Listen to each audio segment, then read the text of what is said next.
Aiko perintah ke Pak. Dalam nahwu istilahnya fi'il amar, perintah. Perintah dari Allah. Fa'lam, maka berilmulah. Allah memerintah awak berilmu. Baca ronya awak berilmu Pak, ia beraja. Maka Allah mengatakan fa'lam, maka berilmulah engkau. Pelajarilah ilmu. Annahu la ilaha illallah. Sesungguhnya dia Allah, tidak ada ilah sesembahan yang bisa disembah, yang layak diibadahi secara benar kecuali Allah Subhanahu wa taala. Sehingga ayat ini dijadikan dalil oleh ulama hadis yang sangat awak kenal sadoi, yaitu Imam Al-Bukhari rahimahullah taala berbuat bab dalam sahihnya, dalam kitab sahihnya, babul qawli, babul ilmi qabla al-qawli wal amali, bab tentang kewajiban berilmu sebelum berkata-kata dan beramal dalam agama kau. Nyoboan dalil kau. Sebagaimana Allah berfirman, fa'lam annahu la ilaha illallah. Allah yang memerintahkan awak, yang menyuruh awak sadoi untuk mempelajari ilmu. Jadi ilmu, mempelajari ilmu Pak, menuntut ilmu agama, perintah Allah Subhanahu wa taala. Yang mana hukum asal perintah, setiap perintah Allah itu hukum asalnya Pak, yufidul wujub, memberikan faedah wajib. Ada perintah di sini. Awak ambil contoh Pak, bako wajib salat Pak, Allah yang meminta salat. Allah mengatakan wa aqimis shalah, aqim itu fil amr, perintah. Wa aqimis sholata, maka dirikanlah salat, ini perintah dari Allah. Inna sholata tanha 'anil fahsya'i wal munkari. Sesungguhnya salat itu hikmahnya, faedahnya, fungsinya bisa mencegah perbuatan keji dan mungkar. Jadi awak menuntut ilmu apa perintah Allah. Serupa dia Allah memerintah awak salat, mulut tubuh awak diperintah oleh Allah menuntut ilmu. Kalau Allah memerintah awak, tentu bersemangat Pak. Ya kau perintah Allah Pak. Tentu awak bersemangat. Pak Jokowi aja memerintah awak, sia yang nak vaksin dia tidak bisa masukkan mall tu. Allah pada dasar-dasar orang vaksin Pak. Ya kan? Payah lo dokter tu ya, mengabsen JJ Pak. Kalau vaksin Pak, tidak bisa masuk mall ya. Perintah Jokowi Pak. Ego menuntut ilmu Pak, perintah Allah Subhanahu wa taala. Kemudian Pak, kenapa, apa pentingnya juga kita mempelajari ilmu agama? Karena Allah membedakan antara orang tidak tahu dan orang yang tahu Pak. Artinya apa? Allah mengatakan tidak sama. Tidak sama doh. Ini tidak sama. La yastawi alladziina ya'lamuna wal ladziina la ya'lamun gitu. Allah Subhanahu wa taala mengatakan tidaklah sama orang-orang yang mengetahui, ya kan? Di dalam ayat yang lain ya Allah mengawali dengan sirah pertanyaan, hal yastawil ladziina ya'lamuna wal ladziina la ya'lamun? Apakah sama, kata Allah, ya. Nah, ini yang benar ya, Allah memulai dengan pertanyaan. Apakah sama orang-orang yang mengetahui, orang-orang yang berilmu dengan orang yang tidak berilmu?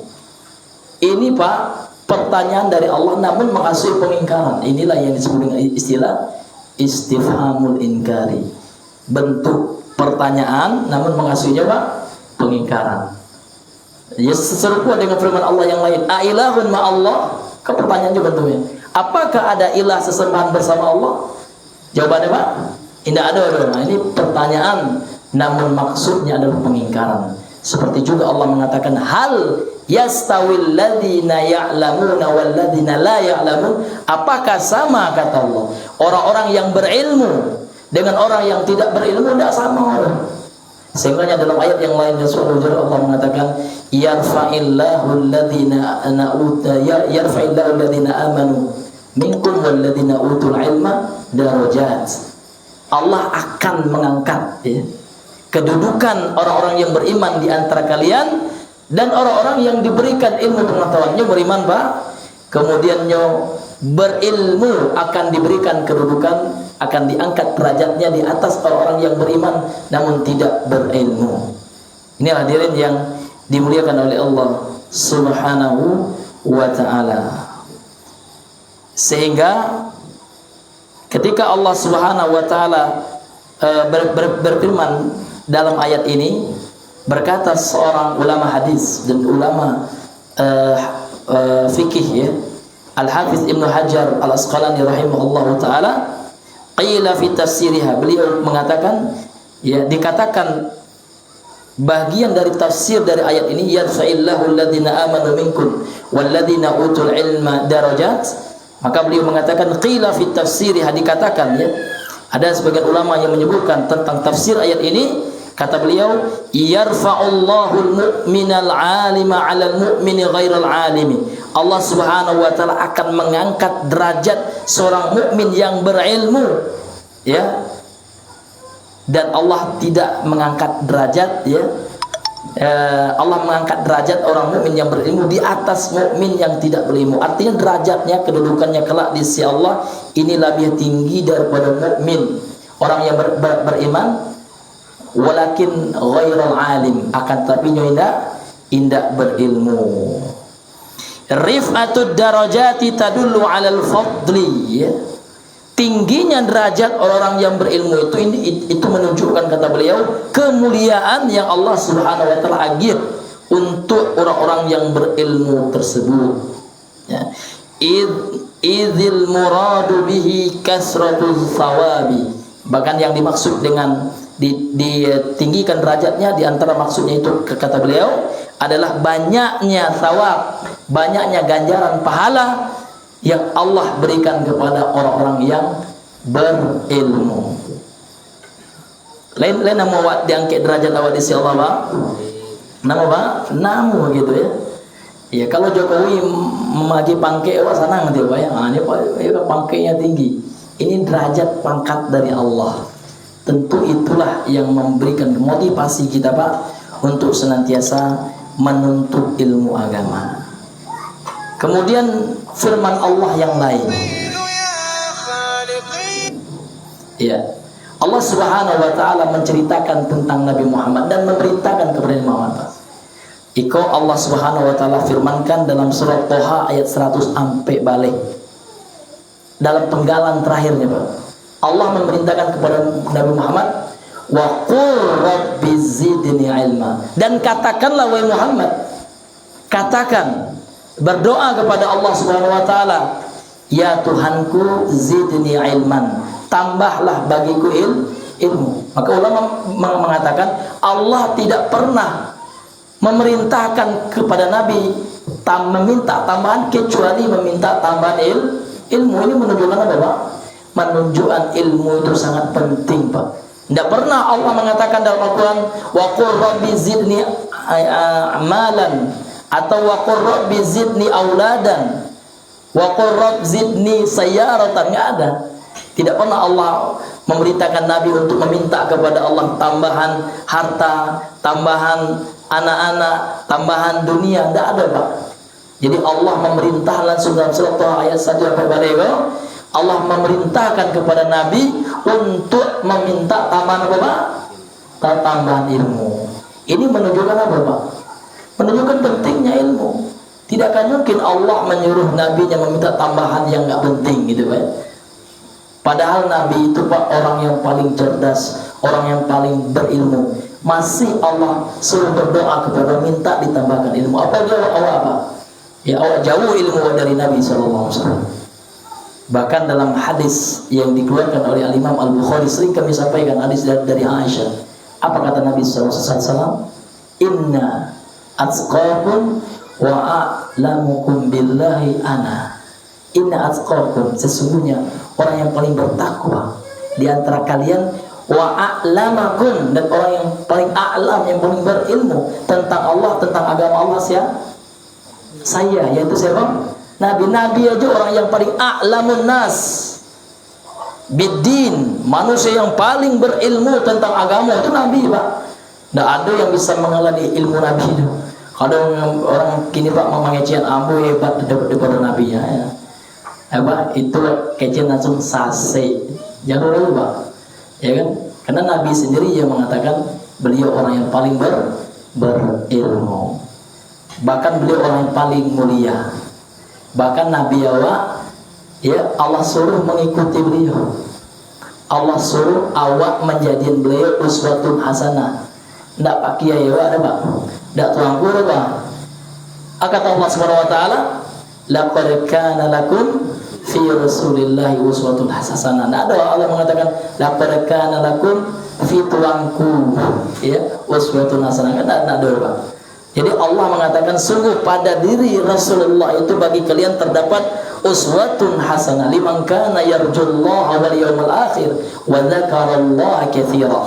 Barang siapa yang mengharapkan ya Allah, yang mengharapkan ganjaran di sisi Allah dan mengharapkan kesenangan, kebahagiaan di hari kiamat. Tapi kalau orang enggak mengharapkan ganjaran di sisi Allah, enggak niat oleh Pak ya. Iya, adai lebih berharga. Itu sunah Nabi je kan. Adai kan nomor satu mah. Apa ya? Iko tidak masuk dalam ayat berapa? Iko tidak termasuk orang yang yarjullah, orang yang mengharapkan ganjaran di sisi Allah, dan tidak termasuk juga orang yang mengharapkan pahala di hari kiamat. Kalau orang yang mengharapkan betul-betul ganjaran di sisi Allah, mengharapkan kebahagiaan pahala yang banyak di hari kiamat, pastinya menjadikan Rasulullah suri teladan satu-satunya dalam kehidupannya. Inilah Bapak Ibu yang dirahmati oleh Allah. Kenapa pentingnya kita menuntut ilmu agama? Ini banyak. Ini banyak keutamaannya, sangat banyak sekali Bapak Ibu yang dirahmati oleh Allah Subhanahu wa taala.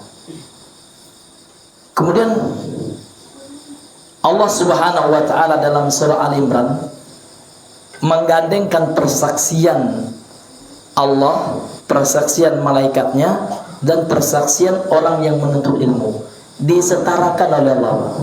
Allah Subhanahu wa taala berfirman, "Syahidallahu annahu la ilaha illahu wal malaikatu wa ulul ilmi qa'iman bil qisti la ilaha illa huwal azizul hakim."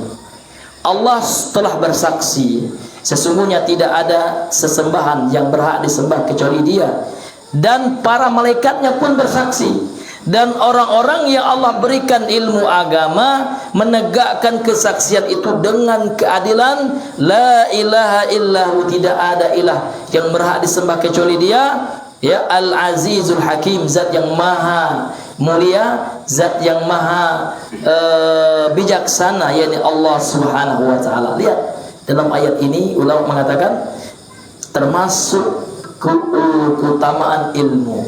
Kenapa Pak? Persaksian Allah terhadap keesaannya Allah gandengkan. Syahidallah, Allah yang bersaksi. Ya kan? Kemudian saya pun malaikatnya dan orang-orang yang berilmu. Ini menunjukkan apa Pak? Kedudukan orang yang berilmu itu sangat tinggi di sisi Allah Subhanahu wa taala. Sehingga ketika mentafsirkan ini, Al-Hafiz Ibnu Katsir rahimahullah mengatakan, syahida ta'ala wa kafa bihi syahidan wa huwa asdaqus syahidina wa a'daluhum wa asdaqul qailin. Kata beliau, Allah Ta'ala, Allah Zat yang maha tinggi telah bersaksi, dan itu sudah cukup dengannya, ya, dengan memberikan kesaksian. Dan Allah adalah asdaqus syahidin, ya, saksi yang paling jujur, wa a'daluhum, ya kan, dan saksi yang paling adil, wa asdaqul qailin, dan yang paling jujur dalam perkataannya. Apa persaksian Allah? Annahu la ilaha illahu. Allah menyaksikan pada dirinya sendiri atas ketauhidan Allah, bahwasanya tidak ada ilah, tidak ada sesembahan yang berhak disembah kecuali Allah. Artinya sembahlah Allah saja, jangan berbuat kesyirikan. Ai al-munfaridu bil ilahiyati, yaitu Allah, ya, zat yang munfarid, ya, zat yang bersendiri, tidak dipersekutukan, ya, dalam ketuhanan li jami'il khalaiqi, ya, atas seluruh, ya, untuk seluruh makhluk-makhluknya. Allah itu Tuhan yang satu gitu.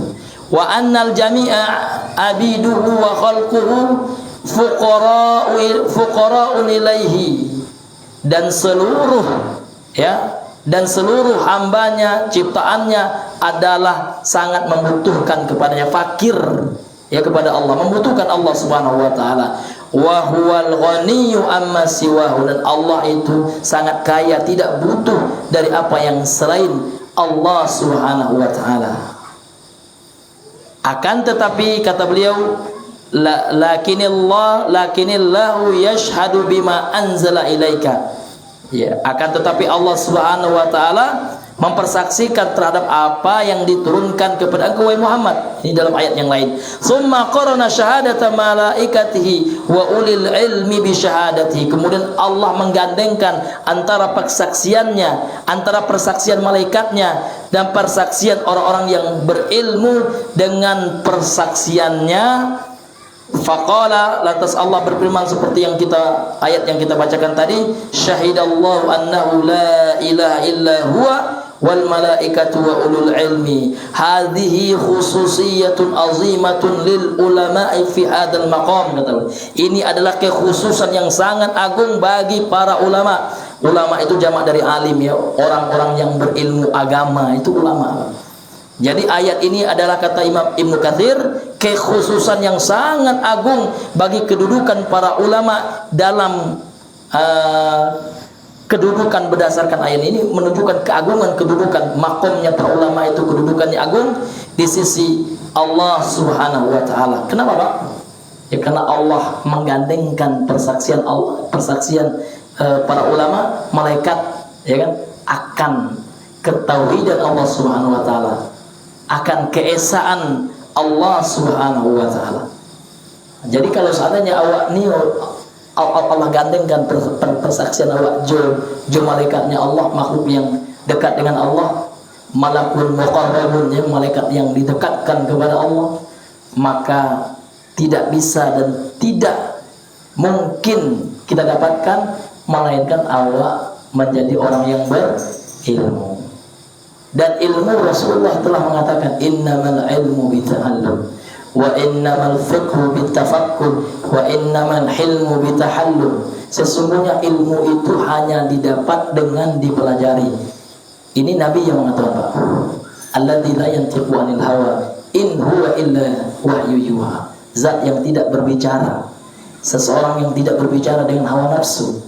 Apa yang dikecewakan Nabi kalau itu sahih, maka itu adalah wahyu yang telah Allah wahyukan kepada beliau. Nabi yang mengatakan. Jadi tidak ada istilah ilmu milladunna ya, atau ilmu laduni dari sisiku ya. Tidak ada Pak. Itu hanya ilmu para rasul. Wahyu itu langsung dari si Allah. Nah, ini menjalin kepada Bapak, bahasanya ada orang kini mengatakan kalau ambo beraja langsung ke Allah katanya. Tidak perlu Al-Quran, tidak perlu hadis. Inilah ciri-ciri orang yang sesat dan menyesatkan. Bagus betul. Karena Nabi yang mengecenda amor, Pak ya. Karena Nabi mengatakan, ya, aku tinggalkan bagi kalian. Taraktu fikum amroin. Aku telah tinggalkan bagi kalian dua perkara. In tamassaktum bihima lan tadillu abadan. Kalau kalian berpegang teguh kepada dua hal ini, kalian tidak akan saseh dong. Kitabullah wa sunnati. Kitabullah, Al-Quran dan sunnahku. Berarti pemahamannya, Pak, orang yang tidak berpegang teguh juga keduanya dong. Orang yang tidak berpegang teguh dengan Al-Quran dan hadis yang sahih, ya kan, berarti saseh. Karena kata Nabi, aku tinggalkan dua perkara. Kalau berpegang teguh tidak saseh dong. Tapi awak tidak pegang tu dong, awak jadikan pedoman Al-Quran dan sunnah dong. Ialah saseh lah, Pak. Jelas Pak ya, jangan ragu Pak. Iya kok radikal benar Ustaz ya. Kok saseh? Yang saseh awak dong. Ya Nabi yang ngecehannya. Kok bahaya perkataan yang serupa itu Pak. Seolah Nabi lah beko dikatakan tadi radikal. Na'udzubillahi min zalik. Karena hari-hari itu luar biasa Pak. Ya pemahaman-pemahaman nan berseberangan itu banyak banget. Ada orang mengatakan kini agama itu satu sama. Itu ingin menentang Allah Bapak. Padahal Allah mengatakan apa Pak? Inna dina indallahil Islam. Sesungguhnya agama dan di sisi Allah dan Allah tarimu Islam saja. Ini ya Bapak Ibu yang dirahmati oleh Allah Subhanahu wa ta'ala. Kemudian Allah mengatakan wa may yabtaghi ghairal islami dinan, barang siapa yang mencari ya kan selain Islam sebagai agama, fala yuqbala minhu, sekali-kali dia pakai lang ya, artinya sekali-kali tidak akan selama-lamanya Allah terima darinya agama itu. Wa huwa fil akhirati minal khasirin, sedangkan dia kelak di akhirat termasuk ke dalam orang-orang nan marugi. Ini marugi Pak? Tidak kan ini Bapak ya? Siapa yang marugi ya? Nah, kan Banggale aja Pak, ya kan orang pedagang kaki lima aja, ya kan jangka marugi lah Pak ya. Balik pokok aja nanti ya Pak. Balik untuk apa namanya itu Pak? Balik pokok aja nanti ya kan. Pulang modal aja nanti apalagi marugi itu di dunia Pak, apalagi di akhirat selama-lamanya ya Bapak yang dirahmati oleh Allah Subhanahu wa ta'ala. Kemudian Bapak Ibu yang dirahmati oleh Allah Subhanahu wa ta'ala, pentingnya kita belajar ilmu agama ya. Karena Rasulullah juga telah mengatakan dalam hadis muttafaqun alaih. Ini muttafaqun ini artinya yang sudah disepakati atasnya. Siapa yang menyepakatinya? Dua ahli hadis besar. Ya, sudah ijma ulama ya menetapkan bahwasanya buku yang paling sahih ya, buku yang paling dijamin keautentikannya, keasliannya, keoriginalannya setelah Al-Quran adalah Sahih Bukhari dan Sahih Muslim. Ini apa kata Nabi dalam Sahih Muslim dan Sahih Bukhari ini? Nabi SAW mengatakan hadis yang sangat pendek dan awaklah cuk menangan, tapi nak bawa ulang Pak, karena Pak papanto orang saya sesu ya, pas jalan dia cuk ditempuh ya, apa kaji dia cuk diulang Pak. Jadi santri-santri nan menghafal Al-Quran Pak, kalau tidaknya ulang hilang Pak. Ya murajaah namanya dalam bahasa Arabnya, murajaah, mudzakarah, murajaah. Bahkan ulama salaf mengatakan hayatul ilmi bimurajaatihi, hidupnya ilmu itu dengan dimurajaah. Apapun itu Pak ilmunya, tidak ilmu agama saja Pak. Ilmu matematika aja Pak ya. Ya orang yang hebat matematika pasnya SMP dulu Pak, dan nyuruh-ulang lalu pun rumus itu Pak. Ya, apalagi ilmu agama, apalagi kitabullah, apalagi Al-Quran, maka harus sering dimurajaah, harus buat ini ya, buat jadwal khususnya. Jam sekian ya jadwal untuk murajaah. Jam sekian misalkan jadwal menambah hafalan baru. Jadi tambah-tambah hafalan murajaah ada banyak. Ini pernah hafal aja banyak ya. Kalau aku pernah aja hafal banyak 15 juz. Kini beberapa tinggalnya wallahu alam. Bagus beberapa itu Ustaz, ya jarang murajaah gitu. Bahkan ada kawan nama Pak habis 30 juz. Ikut fakta Pak ya. Sahih beri apa juga beritanya Pak ya. Kisahnya Pak. Kini tidak ada yang apa jalan. Sejuznya tidak ada. Apa penyebabnya Pak? Tanya Pak apa jalannya ya kan? Juz 30 apa penyebabnya? Penyebabnya adalah tidak ada murajaah deh. Sekali-kali ya Pak. Mungkin sekali seminggu murajaah, sekali sebulan. Nah, tidak terjadwal setiap murajaah itu Pak wajib setiap hari ya. Apalagi bagi hafal ya, bagi penghafal Al-Quran wajib setiap hari harus ada jadwal ya Pak. Minimalnya harus menyediakan waktu sejam untuk murajaah yang telah dia hafal. Kalau itu hilang Pak ya, hilang ya. Inilah Bapak Ibu yang dirahmati oleh Allah Subhanahu wa ta'ala. Jadi kata Nabi sallallahu alaihi wasallam, "May yuridillahu bihi khairan yufaqihu fid din." Barang siapa yang jika Allah menginginkan baginya kebaikan, maka Allah akan memahamkannya ilmu agama. Jadi pemahaman dari hadis ini Pak, yang dikenal dengan istilah dalam fikih usul fikih mafhumul mukhalafah, pemahaman terbalik dari hadis ini, bahwasanya barang siapa yang Allah tidak menginginkan kebaikan pada dirinya, Allah tidak akan membuat dia paham dan condong hatinya nak belajar ilmu agama. Nah itu Pak Eko barometer Pak ya. Nah, di mana tahunya Allah nak inginkan kebaikan di diri seseorang, lihat mengaji malih ya, beraja ilmu agama malah. Kalau orang lah hatinya ndak ada condong ke ilmu agama, nado mado oleh mengaji dah, gilo bego aja. Itu bahaya loh Pak. Jadi berdasarkan hadis itu Pak, hati-hati Pak. Boleh jadi Allah tidak lagi menginginkan kebaikan bagi dirinya. Jadi bersyukurlah Pak, ya kan? Walaupun mungkin para Jawa hanya lewat YouTube ya.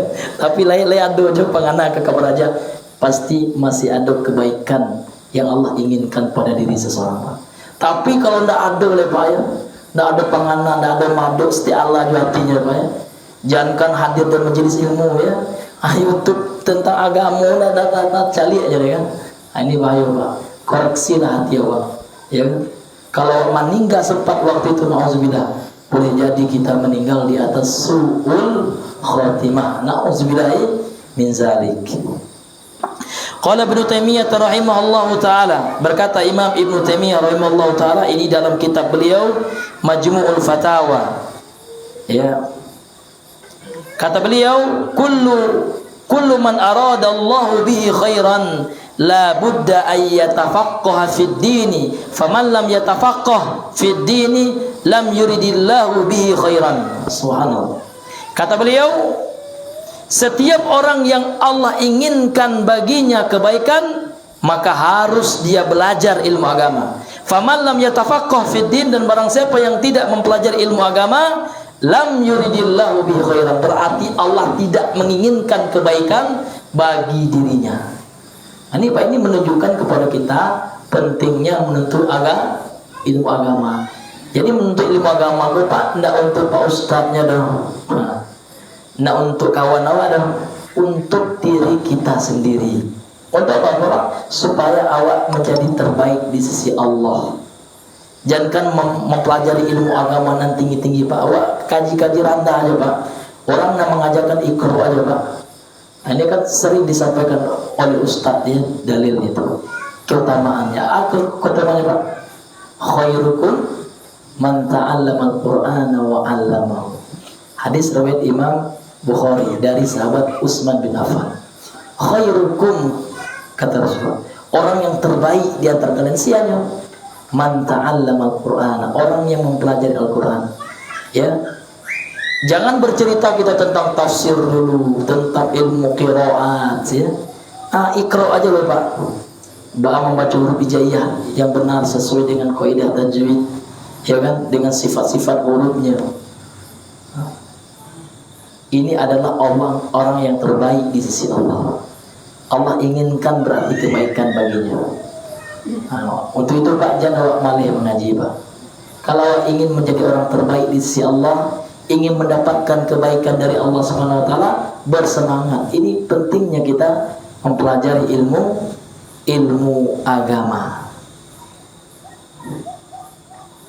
Kemudian Bapak Ibu yang dirahmati oleh Allah Subhanahu wa taala, kita sekarang membahas tentang ya hukmu talabi al-ilmi syar'i. Hukmu talabi al-ilmi syar'i.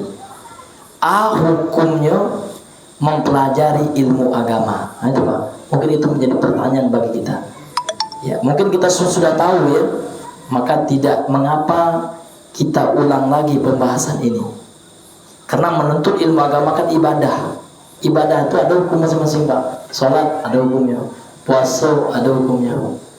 Ya, setiap ibadah itu ada hukum dan tinjauan fikih gitu ya. Jadi kini hukum orang yang mempelajari ilmu agama.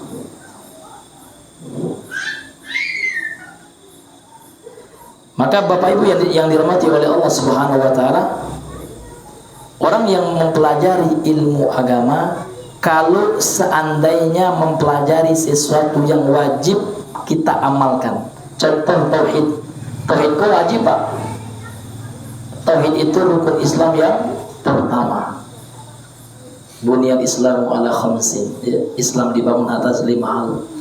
Yang pertama syahadati alla ilaha illallah wa anna muhammadan rasulullah. Ini 2 kalimat syahadat. Yang pertama syahadat, ya kesaksian akan ketauhidan Allah, akan keesaan Allah. Jadi ilmu tentang mempelajari tauhid ini wajib, ya, berdasarkan keumuman dari sabda Rasul sallallahu alaihi wasallam yang diriwayatkan oleh Imam At-Tirmizi dalam sunannya, Sunan At-Tirmizi. Ya, kata Nabi yang mulia sallallahu alaihi wasallam, talabul ilmi fardhatun ala kulli muslimin. Ada sebuah riwayat yang mengatakan wa muslimatina, tambahan wa muslimatin ini dhaif, lemah, sebagaimana yang dijelaskan oleh para ulama hadis, ya. Namun kalau Allah mengatakan, kalau Rasulullah mengatakan ala kulli muslim, ini sudah masuk ke dalamnya muslimah, gitu Pak. Karena hukum aghlabiyah namanya, hukum kebanyakan. Perintah Allah kepada laki-laki itu berarti sudah mencakup perintah kepada perempuan. Ya. Inilah diri yang diberikan oleh Allah Subhanahu wa taala. Jadi setiap ibadah dan wajib kita amalkan dalam kehidupan kita, maka mempelajari ilmunya juga wajib. Dia berdasarkan keumuman hadis ini. Talabul ilmi fardhatun ala kulli muslimin. Menuntut ilmu itu adalah sebuah kewajiban atas setiap kaum muslimin. Ya, termasuk ya di dalamnya adalah kaum muslimah.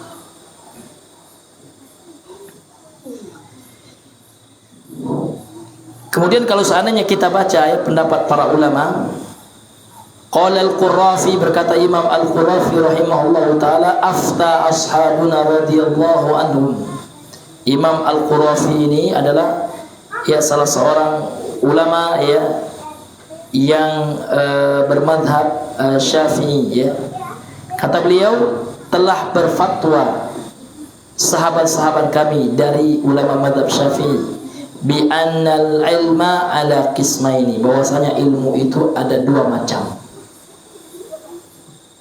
Artinya menuntut ilmu itu ada dua macam, itu maksud beliau, ya. Yang pertama hukumnya, yang pertama adalah fardu ainin wa fardu kifayatin. Yang pertama fardu ain dan fardu kifayah. Nah, yang fardu ain itu apa yang maksud dengan fardu ain, Pak? Apabila sebahagian idza qama bihi ba'd, idza qama bihi al-ba'd saqata anil akharin. Apabila sebahagian, ya, ba'du ini bukan 50 Pak, ya, bukan 50% itu artinya. Kalau 50% dalam bahasanya apa nih? Seperti nisfun. Itu yang setengah. Kalau ba'dun ini apa? Ba'dun adalah nisfu nisfin. Setengah dari setengah. Para kikir-kiro seperempat. Ya. Jadi kalau ada seperempat manusia itu sudah mengerjakannya, maka hukum kewajibannya sudah jatuh dari yang lainnya. Ini fardu kifayah, itu fardu kifayah. Sedangkan fardu ain itu maksudnya adalah sesuatu yang harus dikerjakan oleh setiap ain. Ain di sini maksudnya bukan mata, Pak, ya. Namun maksudnya adalah setiap individu. Jadi ada hukumnya yang fardu ain wajib atas setiap individu, kemudian ada yang fardu kifayah, kalau dikerjakan oleh sebahagian, oleh beberapa, maka jatuhlah hukumnya bagi yang lainnya. Wahaka Syafi'i fi risalatihi. Kemudian Imam Syafi'i dalam kitabnya Ar-Risalah, ini kitab beliau yang sangat terkenal dalam usul fikih, al-ijma'a ala dzalika, ya, kesepakatan para ulama. Ijma' ini dalil dalam agama kita, ya, akan hal itu, bahwasanya hukum dalam mempelajari ilmu itu ada dua macam, fardu ain dan fardu kifayah.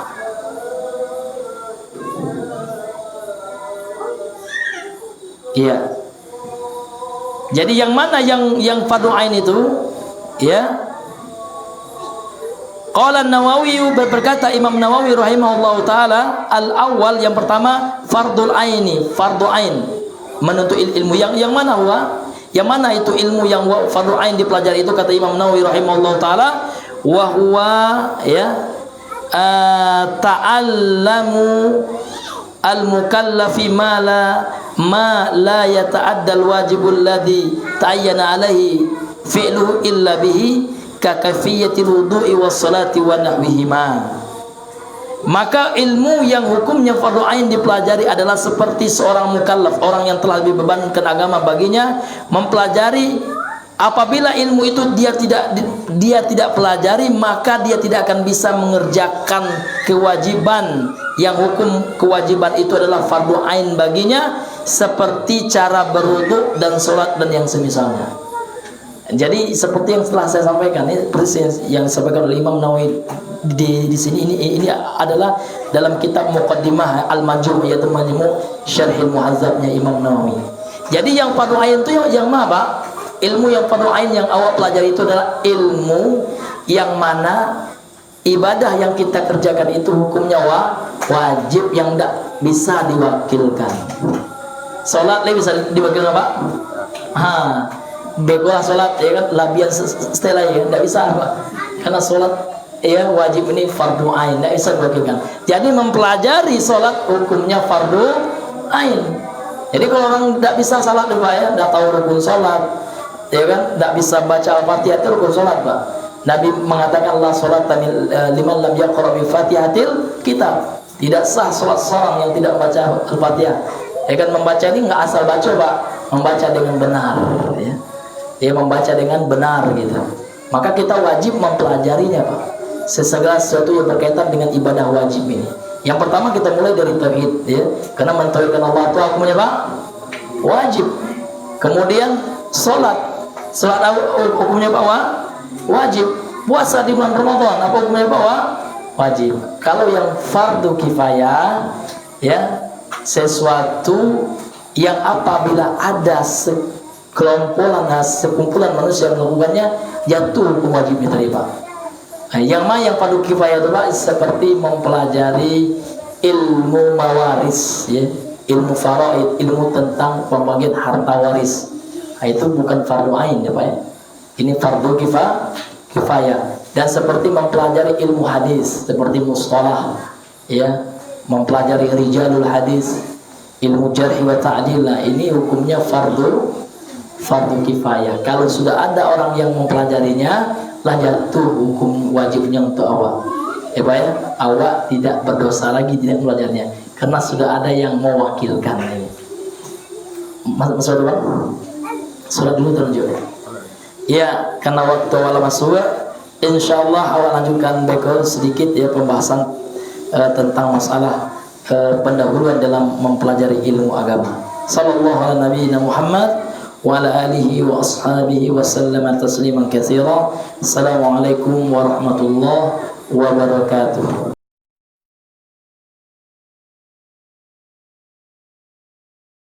Allazi la nabiyya wa la rasula ba'dahu, amma ba'd.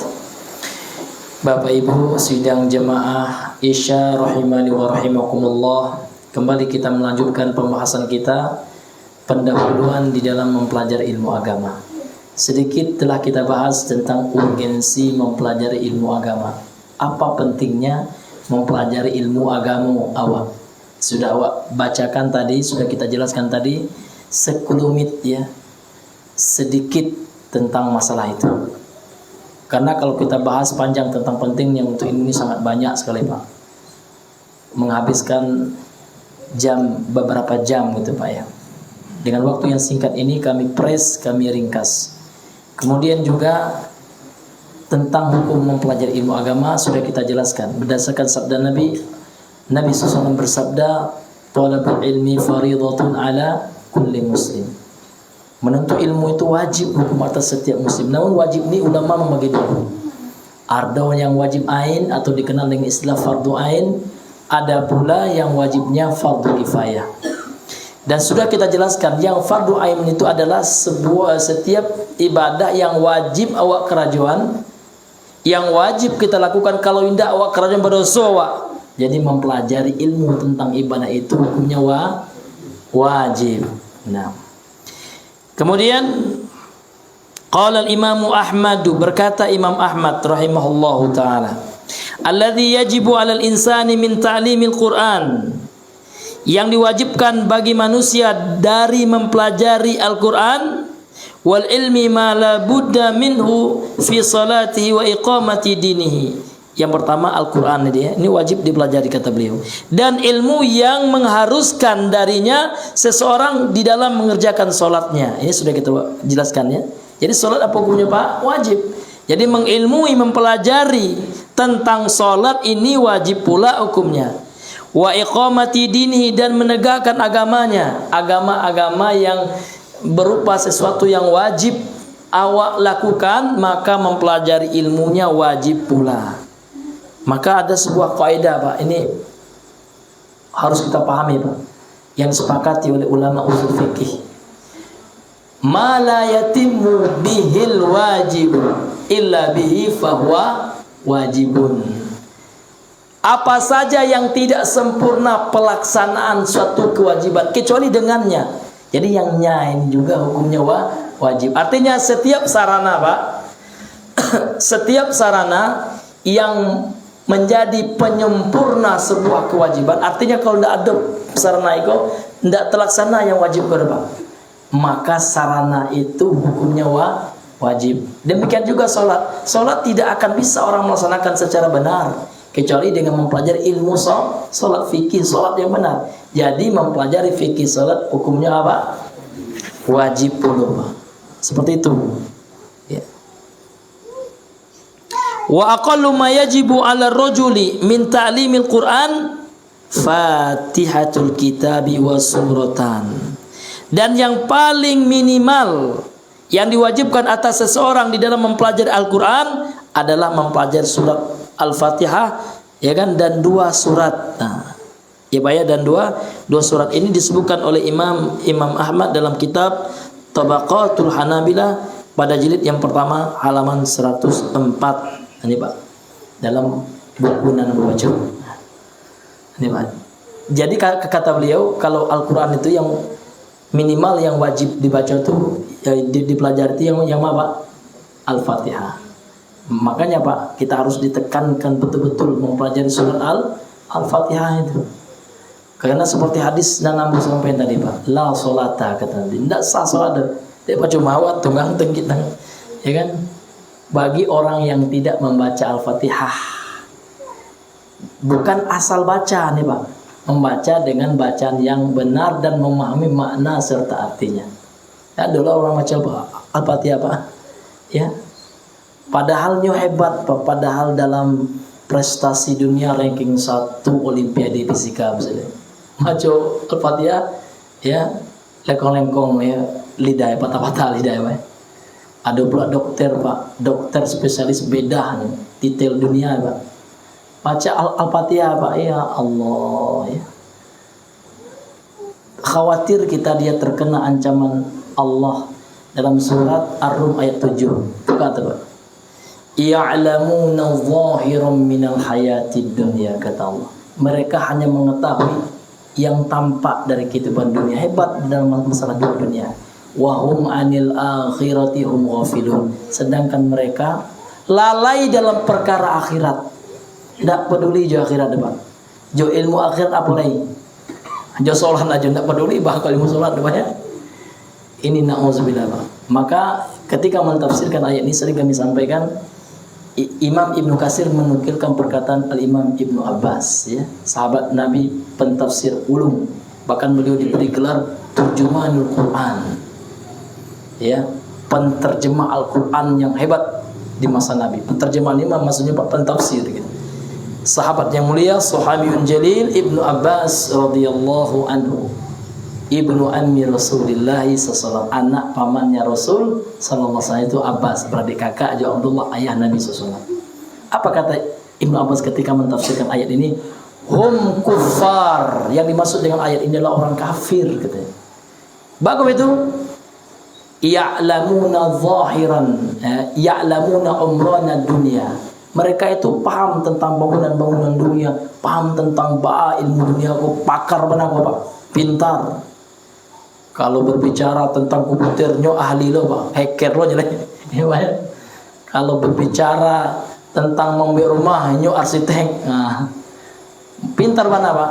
Wahum, ya, an amriddin juhal, kata beliau. Sedangkan mereka an amriddini, tentang perkara agama, juhalun, amat sangat bodoh, tidak sekedar jahil. Kalau jahil itu bodoh artinya, Pak. Tapi kalau juhal ini sebuah mubalaghah. Ini majas hiperbola ini. sangat betul-betul melampaui batas kebodohannya, betul-betul bodoh tentang perkara agama. Ada pula yang merasa pintar Pak, namun salah pemahaman agamanya. Ada pula di kampungmu, ya kan? Angku kudi apa mangku ya kan? Angku beraja yang tak tulisnya yang penuh yang tertulisnya. Ini orang mempelajari yang tersirat. Tapi awak tanya wana wagasa wana yang yang tersirat kok. Tanya ke tunggu dulu. Jadi yang hebat itu tunggu yang tersirat kok. Ya Al-Quran pun yang apa tuh mah ya kan? Itu yang tertulis mah. Yang tasire apa namanya yang tasure itu mah. Nanti sisirenya yang paham. Tapi awak tanya wana enggak paham.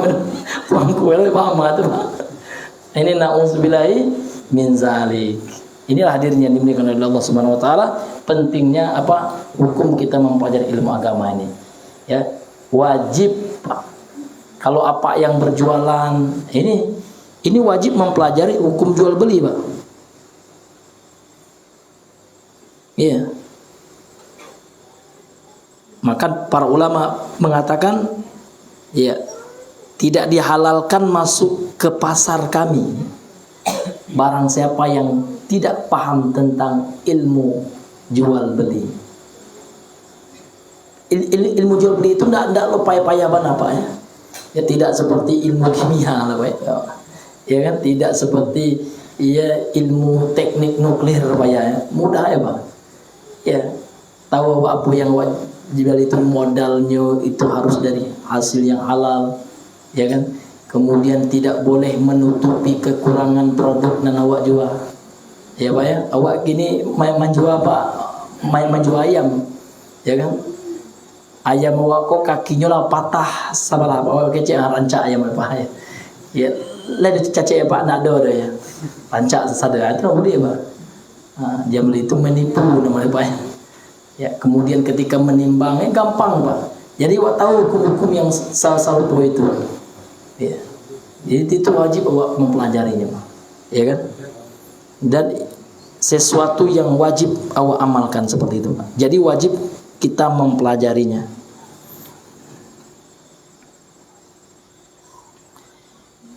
Kemudian Bapak Ibu yang dirahmati oleh Allah Subhanahu wa taala, ini ya seputar hukum mempelajari ilmu agama. Jadi kita simpulkan ada nan hukumnya fardu ain, ada pula yang fardu kifayah.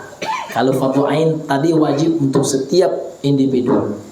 Asal yang fardu ain itu Pak, setiap ibadah yang wajib kita kerjakan. Jadi mempelajari ilmunya adalah wajib. Yang fardu kifayah, setiap ibadah yang bisa diwakilkan. Kalau seandainya sudah dilakukan oleh sebagian orang, hukum kewajibannya sudah jatuh atas yang lainnya. Ya, gugur kewajibannya atas yang lainnya. Itu semuanya fardu kifayah. Kemudian Bapak Ibu yang dipelajari, yang dimuliakan oleh Allah Subhanahu wa taala, tadi awaklah berbicara tentang masalah pentingnya mempelajari ilmu agama. Kini awak mempelajari tentang keutamaannya. Ya, apa keutamaan kita mempelajari ilmu agama, Pak? Ya. Yang pertama sekali ya hadis yang sudah kita singgung tadi, bahwasanya mempelajari ilmu agama ini Pak, tidak kewajiban ustadz saya, Pak. Ambo kan nak jadi ustadz, bukan untuk ustadz.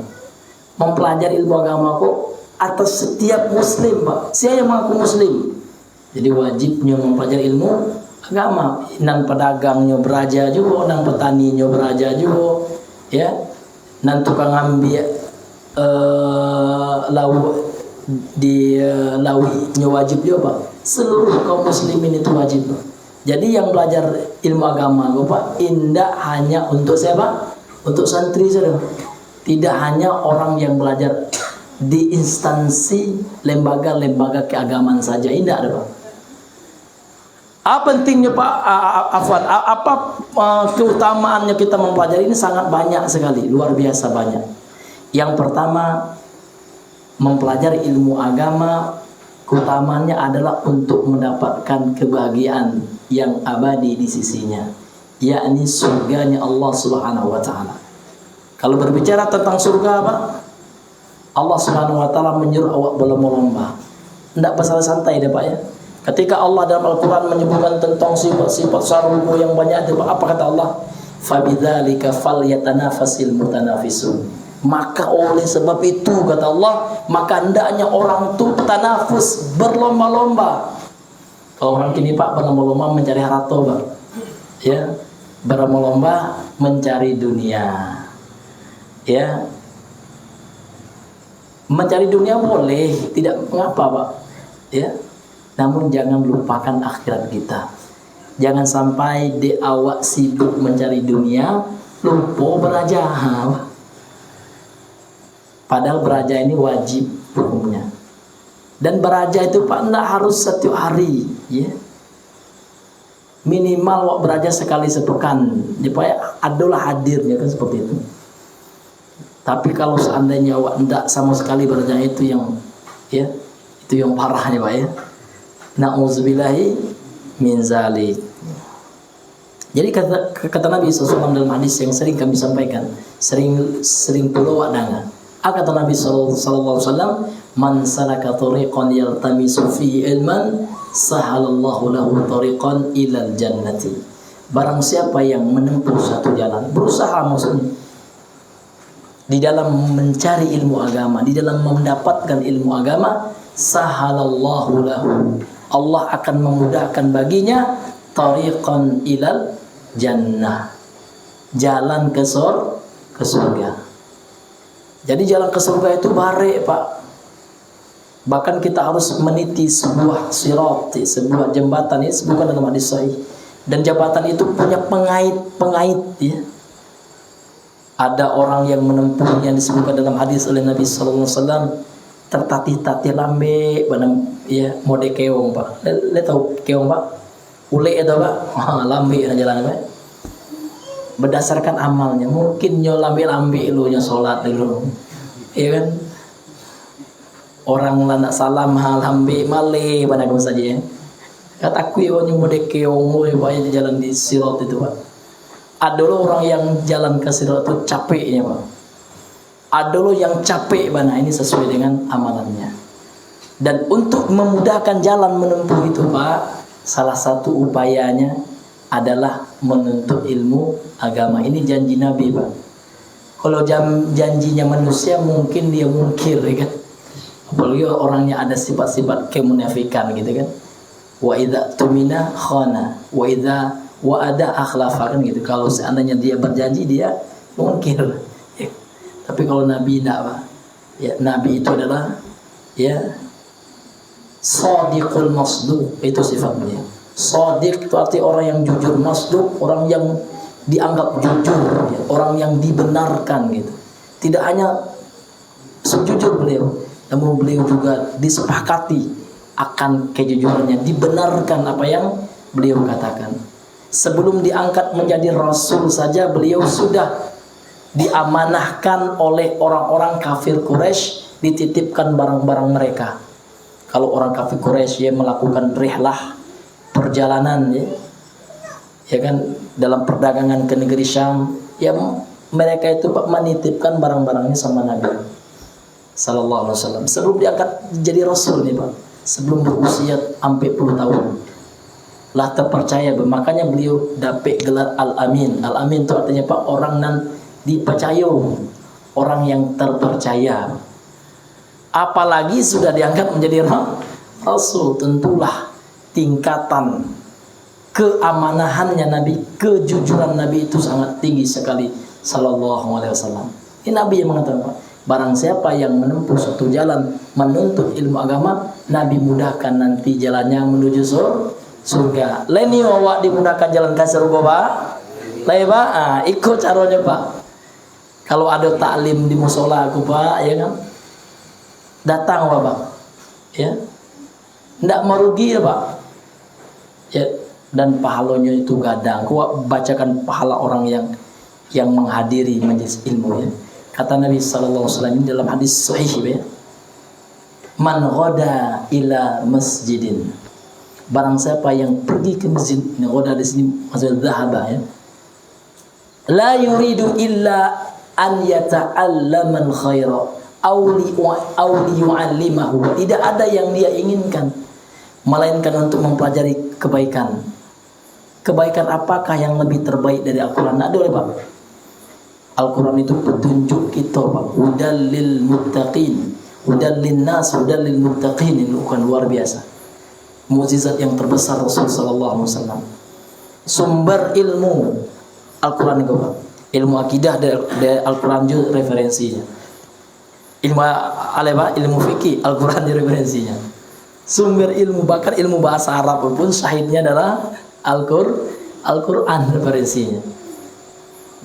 Jadi kata Nabi, man ghoda ila masjidin, barang siapa yang pergi ke masjid, la yuridu, dia tidak ada yang dia inginkan, illa liyata'allama khairan, kecuali untuk mempelajari kebenaran, kebaikan, mempelajari agama, au liyu'allimahu, atau niatnya adalah ingin mengajarkan agama tersebut, mengajarkan ilmu agama itu. Kana lahu ka ajril haji taman hajjatu, maka dia mendapatkan ganjaran seperti orang menunaikan ibadah haji sempurna, ya, imbalan ganjaran ibadah haji yang dia lakukan. Jadi kalau Anda sanggup gini Pak, menunaikan ibadah haji, insya Allah dengan kita rutin menghadiri majelis ilmu, Allah akan berikan pahala seperti orang menunaikan ibadah haji. Ini luar biasa Pak. Al-hajjul majrur, orang yang mendapatkan gelar haji yang mabrur, ya, haji yang mabrur, ya, haji yang diterima, yang berkah gitu, yang membuat pelakunya tambah dekat kepada Allah, tambah meningkat derajat ketakwaannya, ya kan, maka tidak ada balasan baginya kecuali surga. Disebutkan dalam hadis sahih. Ini balasan itu ajrul haji, itu ganjaran pahala haji. Surga apa? Jadi baitullah, orang yang menuntut ilmu pergi ke masjid, tidak ada yang dia inginkan, niatnya itu tulus untuk mempelajari ilmu agama. Inilah hadirin yang dimuliakan oleh Allah Subhanahu wa taala. Kalau seandainya kita lihat lagi, ya, keutamaan, ya, seseorang mempelajari ilmu agama, ini sangat luar biasa Pak.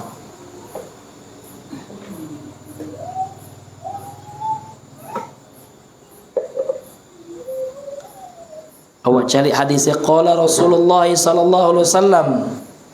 Ini hadis rawahul Hakimu min hadis Sa'ad bin Abi Waqqas.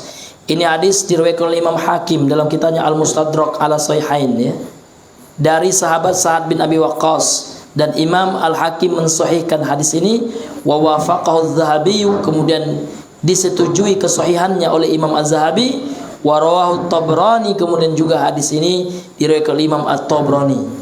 Qala Rasulullah sallallahu alaihi wasallam, telah bersabda Rasul sallallahu alaihi wasallam, fadlul ilmi ahabbu ilayya min fadlil ibadati wa khairu dinikumul wara'u. Apa kata Nabi sallallahu alaihi wasallam?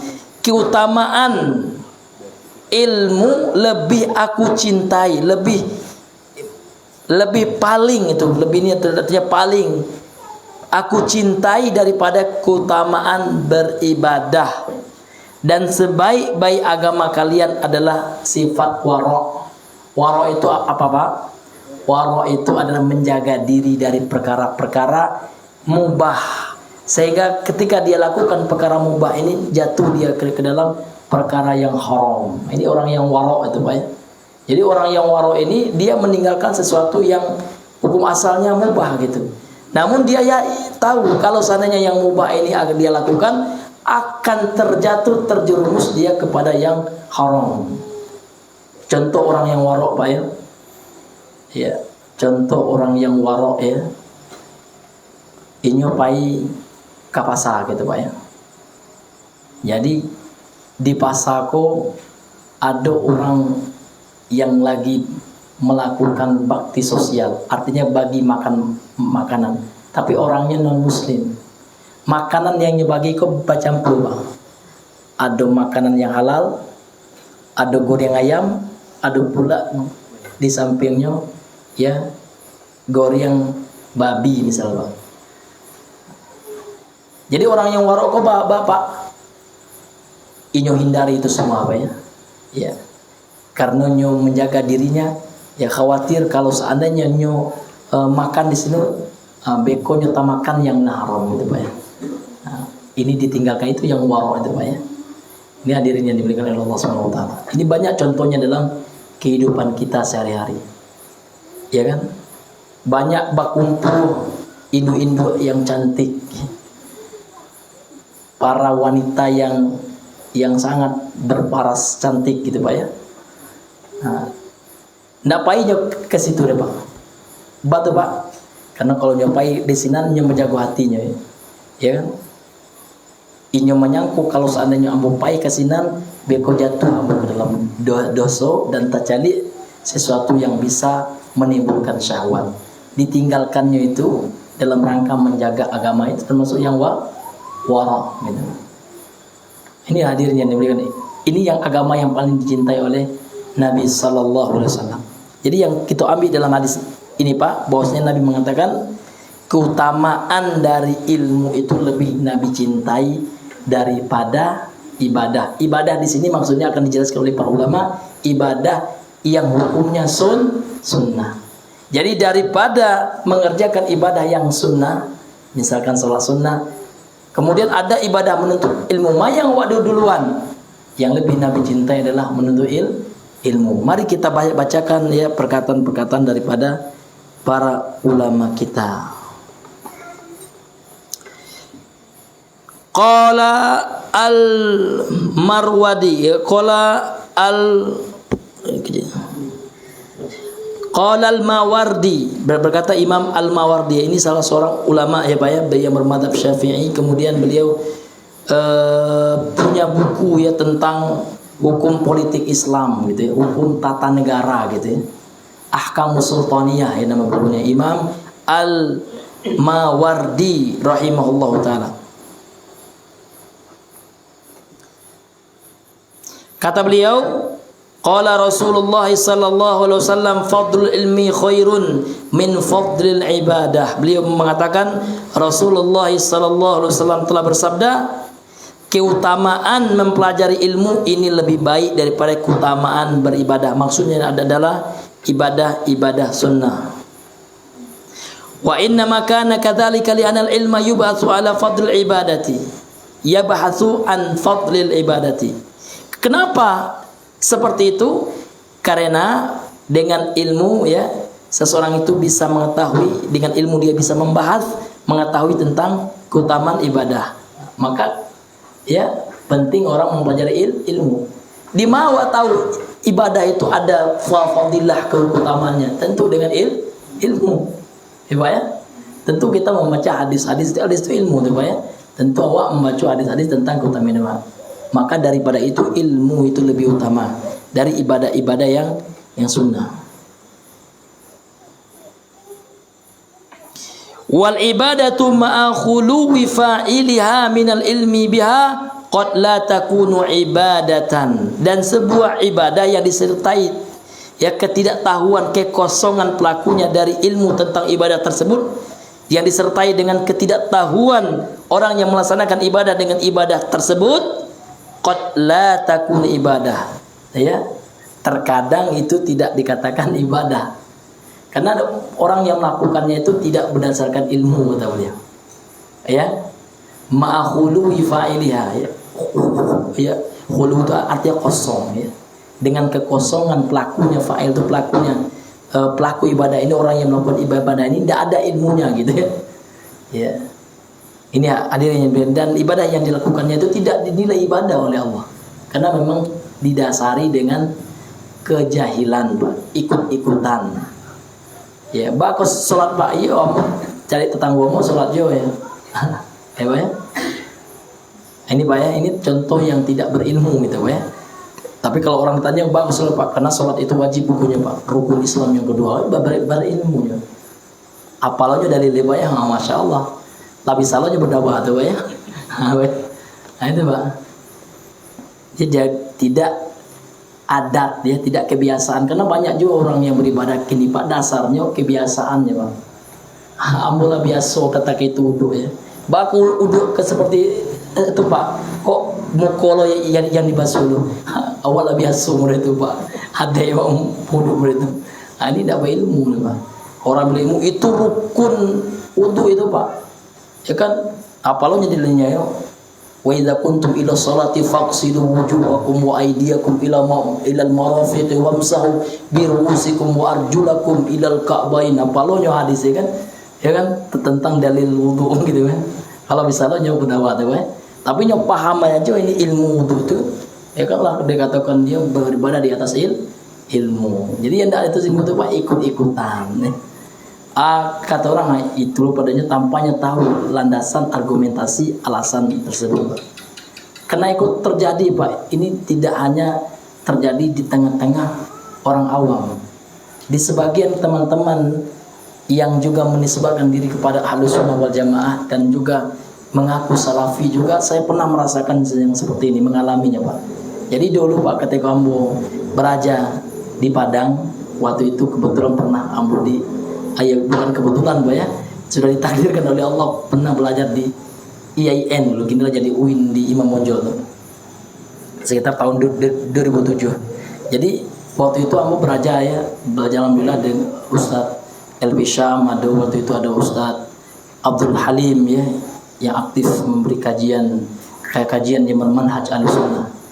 Ada lo kawan Pak, mode sama aja Pak, bejangwi lo nya, baju bah lo nya. Sekolah aja ya, batu Pak ya. Awak mengaji sama LB Syam ya, tidak ada bawa Ustadz langsung LB Syam ya. Iya Pak, batu Pak ya. Itu sururi sase mah aja. Ambil bertanya, yang sururi itu apa Pak? Mengenai Iqbal ya. Kece Ustadz yang mau hadiri tak gitu sururi ya. Tidak tahu ya Pak. Kok tanda orang tidak berilmu Pak. Asa mengecek aja muncul itu Pak ya. Kalau bahasa wadah. Ya, padahal tidak boleh ada. Allah Subhanahu wa taala mengatakan wala taqfu ma laisa laka bi'ilm. Wala taqfu ini salah satu maknanya kata Imam Ibnu Katsir, wala taqul. Jangan engkau ucapkan sesuatu yang kalian tidak ada ilmunya. Ditanya tentang sururi aja enggak paham ya dah. Itu dah aja kan.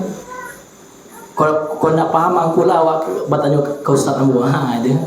Ya kan, tidak tahu lo nyo alasan Ustaz jadi sururi ke Ustaz adalah sururi aja kan, tidak nyo pelajari mana lo Pak, ya kan, lah menyalahkan orang. Ini tanda orang yang tidak berilmu. Jadi perkara yang seperti ini Pak, yang harus kita hilangkan. Itulah fungsinya kita belajar ilmu agama untuk itu Pak ya.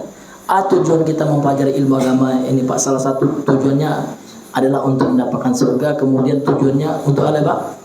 Liraf'il jahli an-nafsi, untuk mengangkat ketidaktahuan atau kebodohan dari diri awak. Ya, itu fungsinya kita belajar ilmu agama. Dahulu awak tidak tahu sunnahnya, ya kan? Sunnahnya kalau itu tidak tahu awak dulu kan, inilah tahu ya kan. Dianjurkan oleh Nabi berwudu dulu, gitu kan. Itulah ada ilmu tuh Pak. Dulu ada tahu deh kalau masuk masjid itu juga kaki tangan, juga kaki kanan ya, baca doa. Allahumma ftahli abwaaba rahmatik misalkan. Ya Allah bukakanlah aku pintu rahmatmu, kasih sayangmu. Pelajari itu lah ada ilmu itu Pak. Ya, ini Pak, ini fungsinya kita mempelajari ilmu. Dahulu awak tidak tahu apa itu syirik ya. Awak tidak tahu pakai zimat itu syirik gitu. Kini awak ladape ilmunya Pak ya. Nabi mengatakan man ta'allaqa tamimatan faqad asyrak. Barang siapa yang mengantungkan zimat, sungguh dia telah berbuat syirik itu. Kemudian solusinya adalah berdoa, doa perlindungan. Disebutkan oleh Nabi, diajarkan oleh Nabi kepada para sahabatnya, dan Nabi praktekkan kepada cucunya Al Hasan dan Al Husain. U'izukuma bi kalimatillahi tamah min syarri syaitani wa hamma wa min kulli ainil lamah. Aku perlindungan kalian berdua wahai cucu Al Husain dan Al Hasan dan Al Husain dari syaitan yang terkutuk, ya, kemudian dari binatang yang berbisa, dan dari pandangan mata yang memandang dengan pandangan hasad ya. Baca doa ini Pak, tidak perlu lo pakai zimat anak olengan, lah tahu ilmunya Pak ya. Nah, ini berarti lah berilmu Pak, tinggal kita mengamalkannya. Ini pentingnya Bapak Ibu kita mempelajari ilmu agama ini. Baiklah Bapak Ibu yang dirahmati oleh Allah Subhanahu wa taala.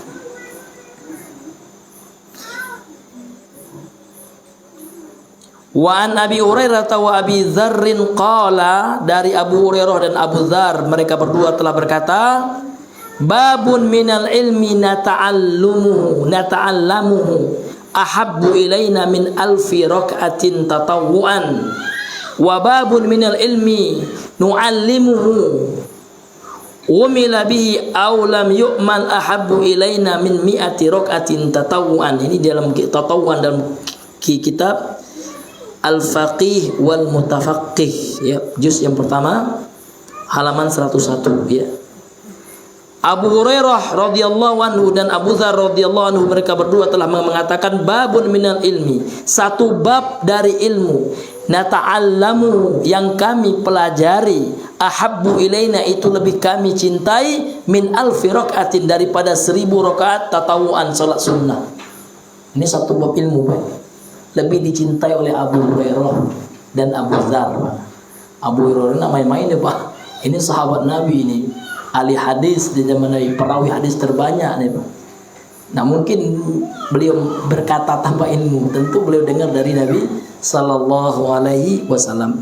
Jadi satu bab ilmu saja yang kami pelajari itu lebih kami cintai, lebih senang kami, karena keutamanya besar daripada 1000 rakaat dari sholat sunat. Kemudian beliau mengatakan wa babun minal ilmi nu'allimu, dan satu bab dari ilmu yang kami ajarkan, umila bihi, baik itu diamalkan ilmu yang kami ajarkan tersebut, aulam yu'mal, atau tidak diamalkan, ahabbu ilaina, ini lebih kami cintai, min mi'ati rakaatin tatawuan, dari 100 rakaat salat sunat. Luar biasa, Pak ya. Ya, luar biasa orang mempelajari ilmu agama. Bakat Imam Malik yang diceritakan dalam cerita yang sahih, puasa sunat jarang beliau. Ya, salat sunat jarang. Namun beliau terkenal menjadi mulia karena semua itu diisi dengan menuntut dan mempelajari ilmu serta mengajarkan ilmu. Ya, ini hadirin yang dimuliakan oleh Allah Subhanahu wa taala. Wa qala Ma'marun balaghana an Abi Darda'i qala, berkata Ma'mar radhiyallahu anhu, telah sampai kepada kami dari Abu Darda, dia telah berkata, mudzakarotun lil ilmi sa'atan, mempelajari, memudzakarahkan, ini termasuk metode belajar itu mudzakarah ya, saling menyampaikan ilmu ya, kemudian ya saling membacakan ilmu gitu ya. Bermuzakarah, mempelajari ilmu sesaat ya, khairun min qiyami lailatin, ini lebih baik daripada mendirikan salat sunat semalam suntuk. Nah ini ya, satu saat, sesaat aja, Pak. Ini kalau kita artikan saat itu bisa 1 jam, kalau bahasa sekarang ya, saat 1 jam. Jadi 1 jam atau sesaat lah gitu ya, mempelajari, memuzakarah ilmu agama ya Pak ya. Ini kata beliau ya, kata Abu Darda yang disampaikan oleh Ma'mar, ini lebih baik daripada sholat sunat semalam suntuk. Masya Allah. Wa qala Ibnu Umar radhiyallahu anhu, dan telah berkata Ibnu Umar, semoga Allah meridhoinya, majlisu fiqhin khairu min ibadati min ibadati sanataini sunnatan. Kata Ibnu Umar radhiyallahu anhu, majlis fikih ya, menghadiri majlis yang mempelajari fikih salat di situ Pak ya, fikih puasa, khairun min ibadati sanataini sunnatan, lebih baik daripada ibadah 2 tahun ibadah sunat. Salat sunat 2 tahun ya, apa namanya Pak, dia selalu puasa sunat kah itu, ataukah salat sunat kah itu, qiyamul lail kah itu, tahajud kah itu Pak ya, 2 tahun dia lakukan. Kata Ibnu Umar, mempelajari atau menghadiri majelis fikih ini lebih baik gitu Pak. Ini luar biasa. Ini tentang keutamaan kita mempelajari ilmu dan menghadiri majelis ilmu. Di antara disebutkan di sini fikih. Makna fikih ini Pak, menurut ulama terdahulu ini lebih luas ya daripada fikih ulama mutakhirin. Kalau fikih ulama mutakhirin ini lebih dikhususkan kepada amalan zahir ya, seperti puasa. Namun fikih itu luas ya. Semua pemahaman tentang agama ini terkadang itu dimanai dengan makna fikih. Sehingganya Imam Abu Hanifah membagi fikih dua, ada fikih akbar, al-fiqhul akbar, kemudian ada al-fiqhul asghar. Fikih besar itu adalah membahas masalah akidah, tauhid ya, keyakinan. Kemudian ada al-fiqhul asghar, ini telah membahas tentang fikih ibadah gitu ya. Fikih salat, puasa, ya fikih berhari raya gitu kan. Fikih salat istisqa dan sebagainya. Namun fikih secara umum adalah pemahaman terhadap ilmu agama. Jadi menghadiri majelis fikih ini kata beliau lebih baik daripada ibadah 2 tahun ibadah sunnah. Ini subhanallah Pak, luar biasa. Wa qala Wahb bin Munabbih, ini Wahab bin Munabbih ini seorang ulama tabi'in ya. Ketemu dengan sahabat Nabi namun enggak ketemu dengan Rasulullah. Majlisun yutanaza'u fihi al-ilmu ahabbu ilayya min qadrihi salatan. Ahabbu ilayya man qaddarahu salatan. La'alla ahadahum yasma'ul kalimata fayantafi'u biha sanatan aw ma baqiya min umrihi.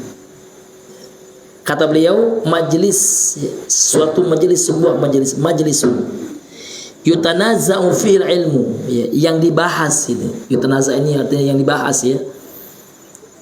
Yang dibahas di dalamnya ilmu, ahabbu ilayya, ini lebih aku cintai dari ya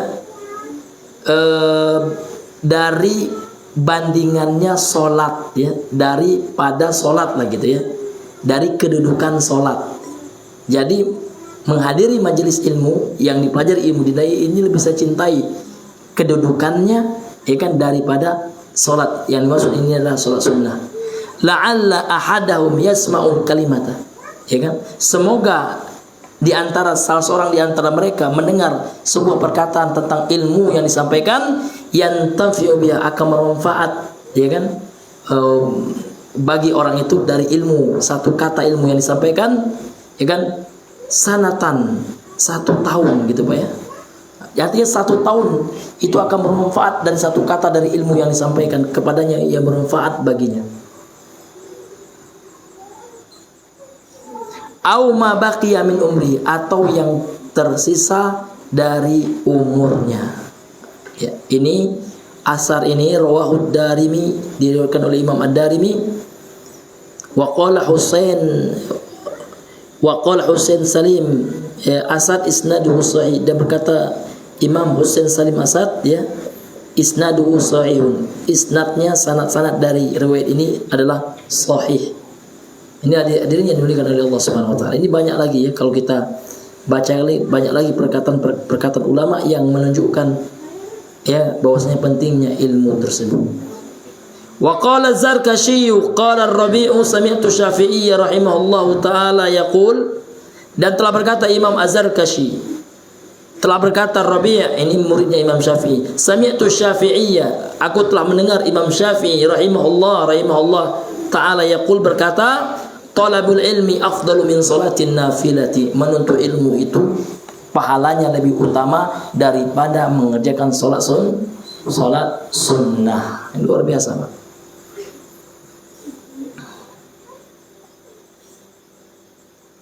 Ini terdapat di dalam kitab An-Nukat ya, ala Ibn Salah ya. Ini banyak sekali hadirin yang dimuliakan oleh Allah Subhanahu wa taala ya, keutamaan-keutamaan yang sangat luar biasa dari mempelajari ilmu agama. Bahkan ilmu agama itu bagian dari berjihad di jalan Allah Subhanahu wa taala. Qala Rasulullah sallallahu alaihi wasallam, ini hadisnya sahih Pak. Hadis yang dikeluarkan oleh Imam Ibn Hibban dari hadis Abu Hurairah. Wa qala Syekh Syuaib Al-Arnaud, berkata Syekh Syuaib Al-Arnaud, ini salah seorang ulama ahli hadis, isnaduhu hasan. Sanad-sanad hadis ini hasan kata beliau, bisa diamalkan.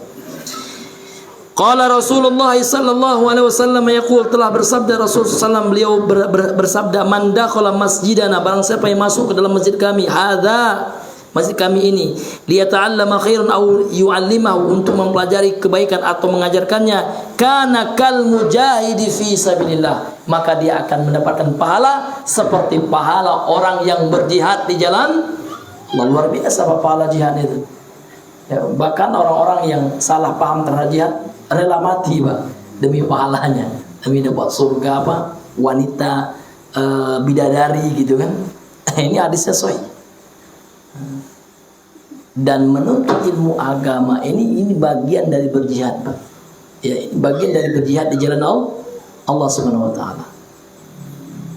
Kenapa tidak, Pak? Orang berilmu, seorang ulama, mereka berjihad dengan qalam, dengan pena-pena mereka, dengan tulisan-tulisan mereka, dengan buku-buku mereka. Mereka membantah musuh-musuh Islam. Dari kalangan munafik, mereka buat buku bantahan. Dari kalangan ahlul dhalal, Imam Ahmad ada buku namanya Ar-Raddu 'alal Jahmiyah, bantahan kepada sekte Jahmiyah yang menyimpang, yang menolak akan keberadaan Allah Subhanahu wa taala di langit, akan sifat istiwa bagi Allah, dibantah oleh dia. Dan ulama-ulama ini, bahkan ulama berjihad dengan lisan mereka. Ya, mereka enggak takut dengan siapapun kecuali Allah Subhanahu wa taala. Mereka tidak menyembunyikan kebenaran. Biarlah semua manusia benci asalkan Allah dan Rasulnya tidak. Karena ridhonya manusia itu ridho nas ghayatun la tudrak. Wa ridallah ghayatun la tudrak. Ya. Ridhonya manusia itu suatu tujuan yang tidak bisa diraih, Pak. Mustahil orang akan ridho semua dengan apa yang kita sampaikan. Nabi saja manusia yang maksum, yang paling Allah cintai. Ya, Abu Jahal enggak pernah ridho tuh. Ridho dengan Abu Jahal enggak, Pak. Ya, Abu Lahab enggak pernah ridho, Pak.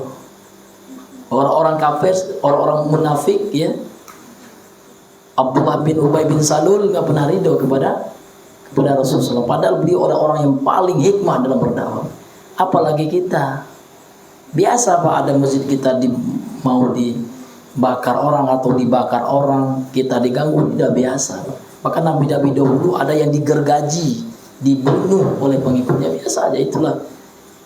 Itulah ujian dalam berdakwah. Allah ingin tahu gitu, siapa yang betul-betul jujur dalam berdakwah.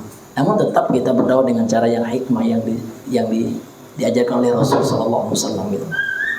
Ya, tetap kita dengan cara yang tepat, yang sesuai gitu ya. Nah, ini hadirin yang dimuliakan oleh Allah. Jadi menuntut ilmu ini berjihad, sama dengan berjihad di jalan Allah Subhanahu wa taala.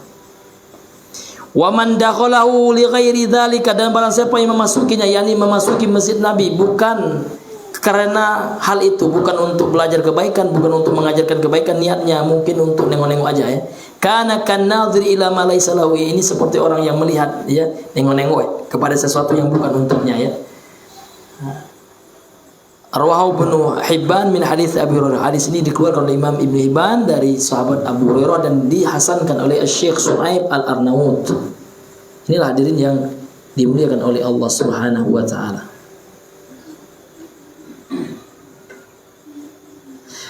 Walahu syahidu min hadis Sahal bin Sa'id ya, inda Tabrani. Kemudian hadis ini ada penguatnya dari hadis ya, dari riwayat sahabat Sahal bin Sa'ad inda Tabrani, dari Tabrani yang dikeluarkan oleh Imam At-Tabrani fil Kabir, dalam kitabnya Al-Kabir, anin Nabi sallallahu alaihi wasallam, dari Nabi sallallahu alaihi wasallam qala, Nabi telah bersabda, man dakhala masjid liyata'allama khairan, barang siapa yang masuk ke dalam masjidku untuk mempelajari kebaikan, au liyu'allimah, atau ingin mengajarkan kebaikan tersebut, kana bimanzilatil mujahidi fi sabilillah, maka kedudukannya itu, Pak, seperti orang yang berjihad di sisi Allah. Nah, ini menuntut ilmu, Pak. Jadi Bapak menuntut ilmu sekarang tengah berjihad ini. Yang mengatakan Bapak berjihad bukan saya, bukan pula Bang Peki, ya bukan pula ya ikhwan yang lainnya, namun Rasulullah sallallahu alaihi wasallam, manusia yang shadiqul masduq, manusia yang paling jujur dan dibenarkan ucapan beliau sallallahu alaihi wasallam. Ini luar biasa, Pak. Jadi Bapak melangkah itu dihitung berjihad ke masjid ini, namun niatnya untuk belajar, untuk mengamalkan ilmu yang dia telah dipelajari. Maka hadirin yang dimuliakan oleh Allah Subhanahu wa taala, terakhir ya, ini banyak sekali kalau kita bahas, ini tidak cukup waktunya. Terakhir ya, kami ingatkan dengan perkataan seorang ulama besar ya, Syekh Muhammad At-Tamimi dalam kitabnya Al-Usul As-Salasah. Ada 4 kewajiban yang harus kita lakukan. Ini sering ya kita dengar gitu ya. I'lam rahimakallah annahu yajibu alaina ta'alluma arba'a masail. Ada 4 masalah yang wajib bagi seluruh kaum muslimin. Yang pertama al-ilmu, yaitu belajar ilmu, belajar. Wa huwa ma'rifatullah, yaitu ilmu tentang mengenal Allah Subhanahu wa taala, mempelajari tauhid, ya, mempelajari tentang sifat-sifat Allah Subhanahu wa taala sehingga kita dekat mengenal Allah Subhanahu wa taala. Wa ma'rifatul abdi rabbahu, ya. Mengenal Allah Subhanahu wa taala, ya kan? Kemudian mengenal wa ma'rifatun nabiyhi, mengenal nabinya Nabi Muhammad sallallahu alaihi wasallam, wa ma'rifatul dini bil adillah, dan mengenal agama-agamanya, dan mengenal agamanya, yakni agama Allah, agama Islam dengan dalil. Mengenal itu artinya Pak, mengetahui, mempelajarinya. Yang kedua, wal amalu bihi, mengamalkan ilmu tersebut. Jadi setelah seorang itu mempelajari ilmu, wajib baginya mengamalkannya. Karena ilmu itu Pak teori gitu ya. Tujuannya adalah beramal. Antara ilmu dan amal ini nggak bisa dipisah-pisahkan Pak. Bagaikan kepala ini sering saya aco bagi contoh Pak, kepala dan badan Pak. Ya, kalau kepala saya yang ada Pak, badan ada diputih Pak, leidu ya Pak. Nah itu ya. Jadi nggak bisa dipisah-pisahkan Pak ya. Jadi seseorang beramal harus berdasarkan ilmu, dan seorang yang berilmu harus beramal.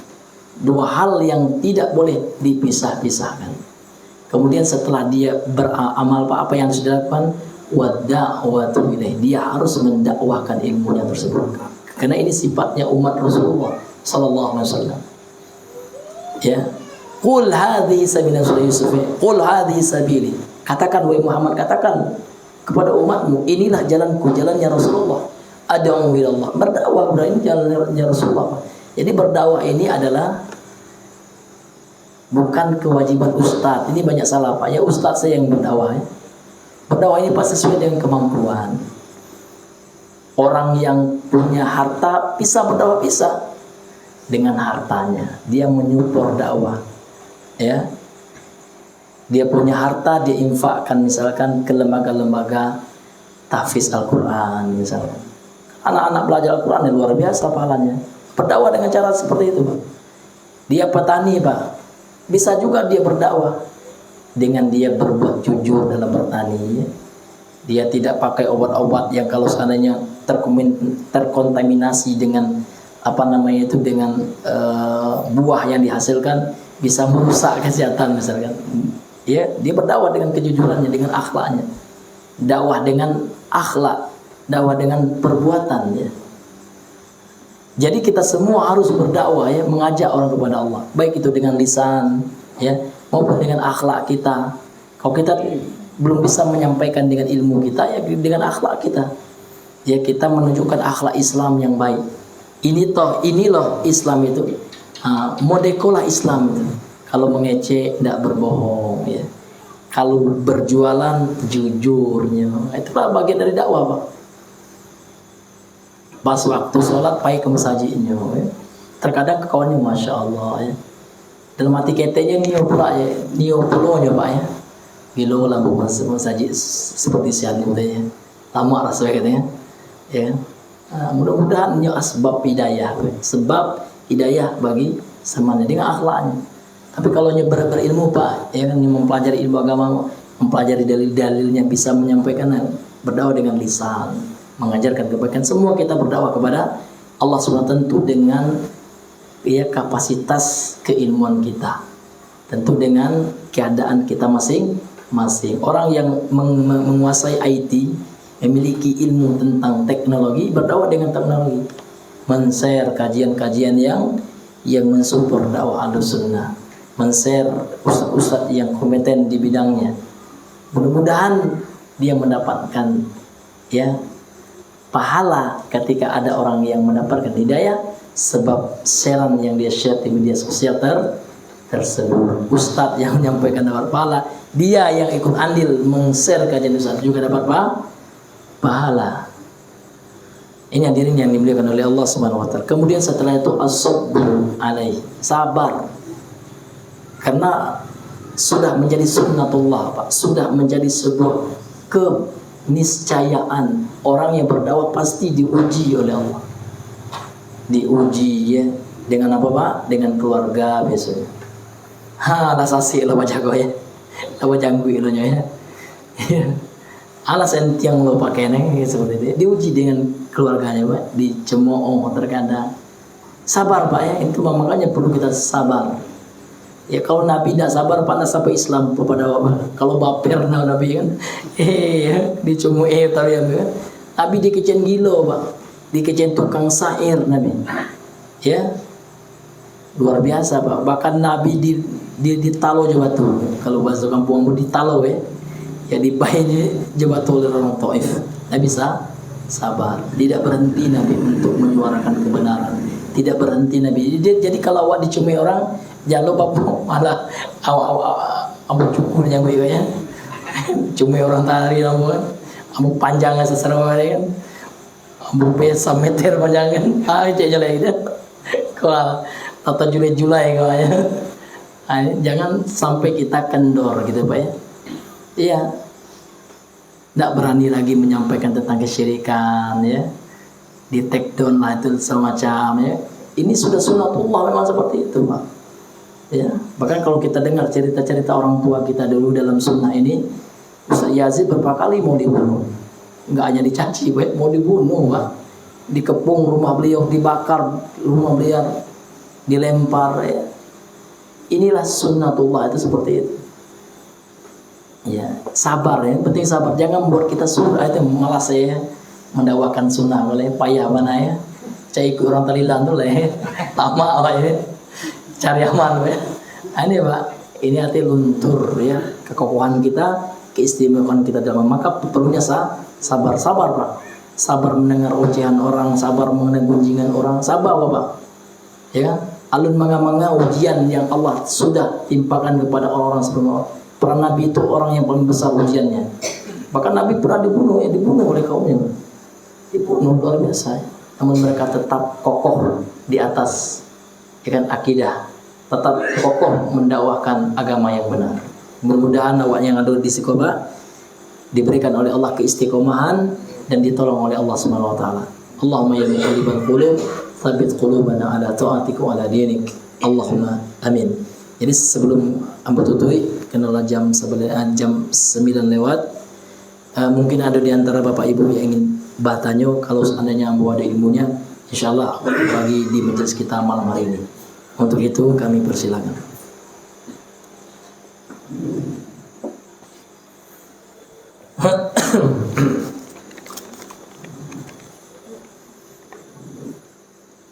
Bismillah.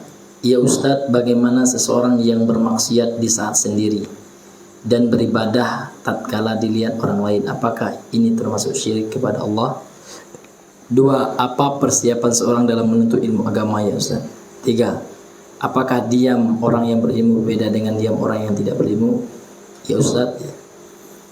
Ya, ini Masya Allah ya pertanyaan ini Pak ya. Ya, yang pertama,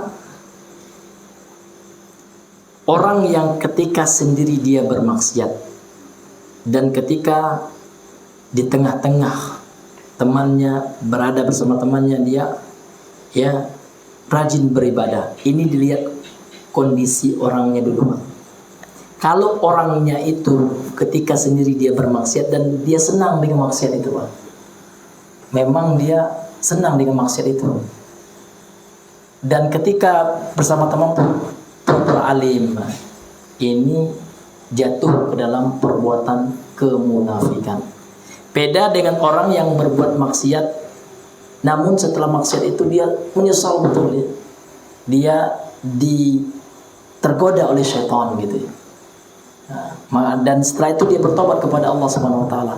Maka kondisi seperti ini tidak bisa kita kata munafik, namun dia orang yang lemah keimanannya ketika itu. Karena iman itu Pak ya, yazidu yanqus, bertambah dan berkurang. Enggak ada manusia yang maksum gitu. Namun dia tidak menjadikan ini sebuah kebiasaan karena sangat besar ancamannya ya dalam agama kita. Sebagaimana hadis dari Sauban ya, hadis sahih. Ya, dikatakan oleh Nabi sallallahu alaihi wasallam, akan inna la'lamanna aqwaman lamanna aqwaman. Ada di situ nun taukid ya. La lamanna ya, aku sungguh mengetahui kata Nabi. Ini a'lamu asal kata apa? Pertama dengan nun taukid. Ada pula lam taukid. La'a'lamanna aqwaman. Sungguh kata Nabi, saya mengetahui sekelompok kaum. Ya'tuna yaumal qiyamati bihasanatin. Mereka datang di hari kiamat membawa kebaikan.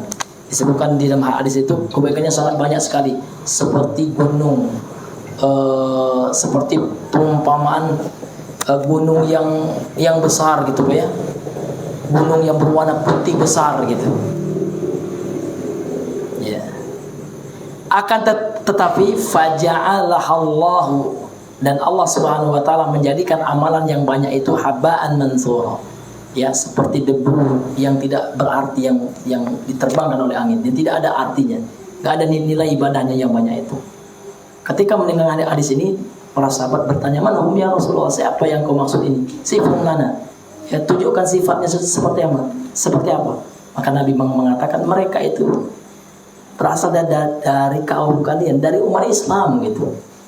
Ya kan? Min jildatikum, berasal dari kelompok kalian, dari kulitnya maksudnya, kelompok kalian gitu ya.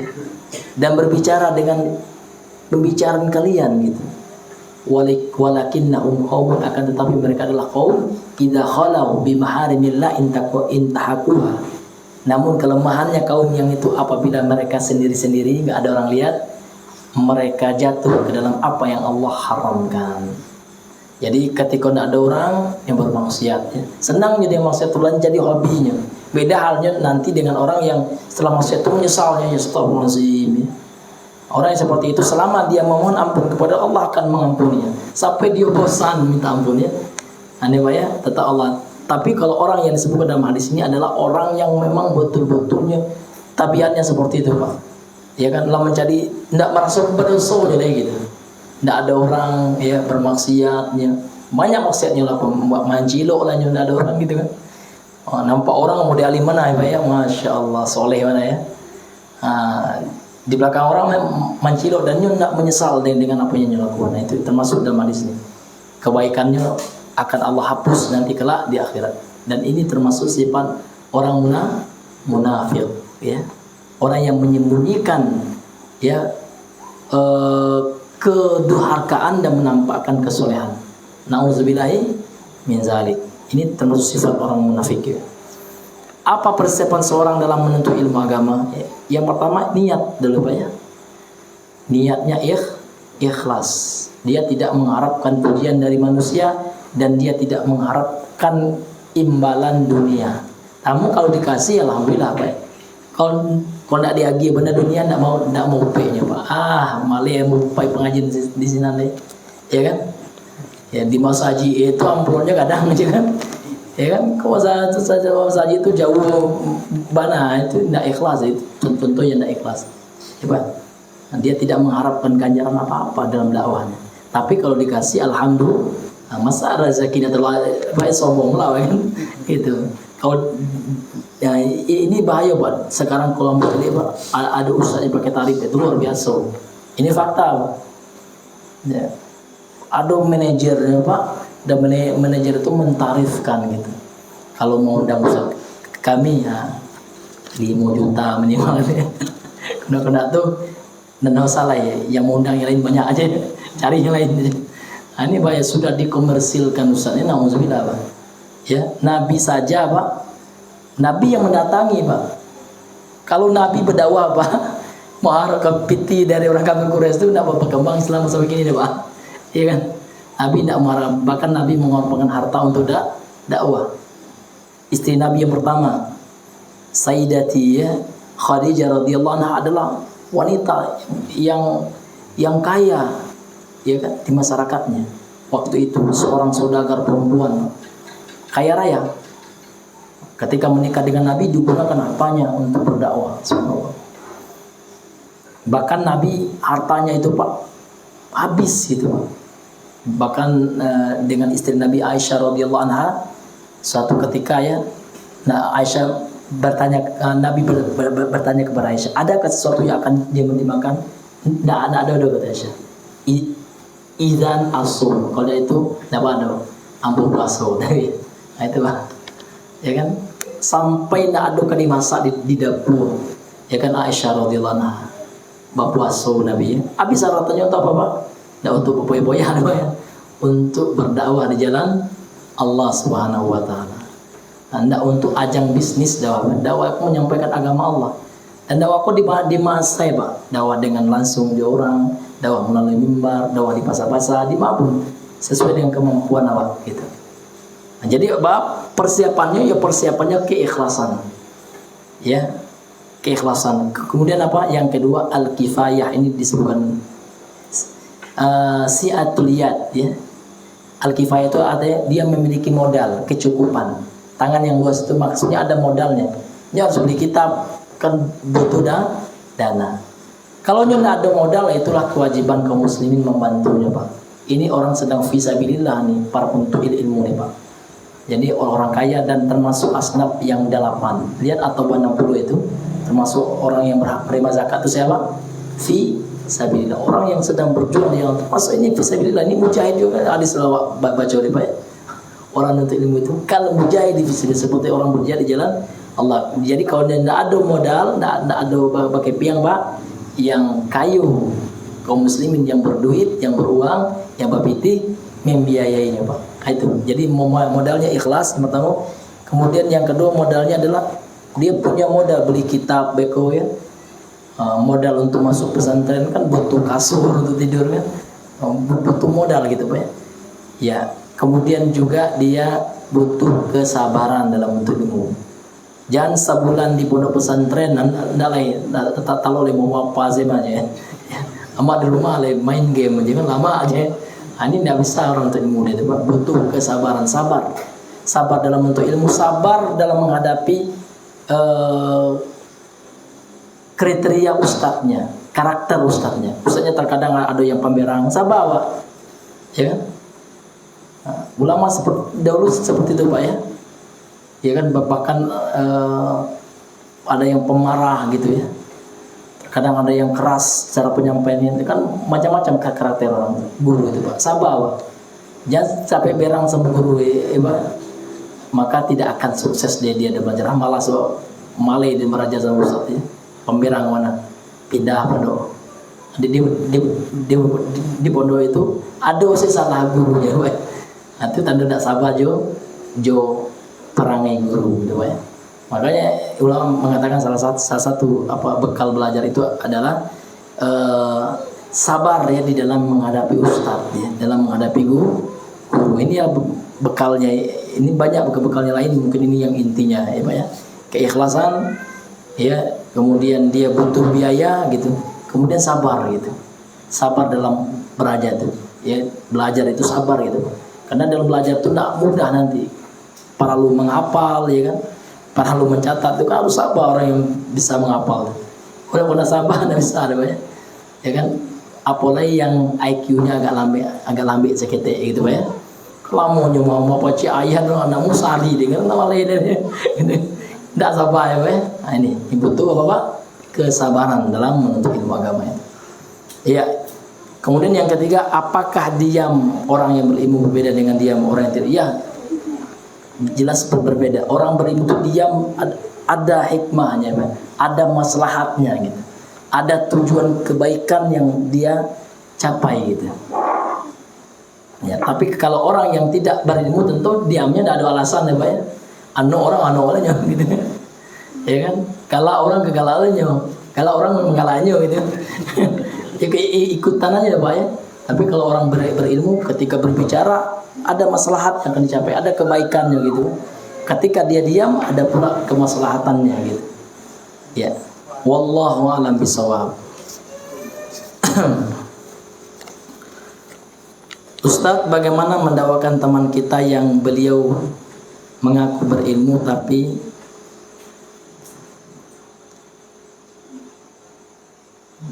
masih berhubungan dengan wanita, malah sampai memanfaatkan harta wanita tersebut?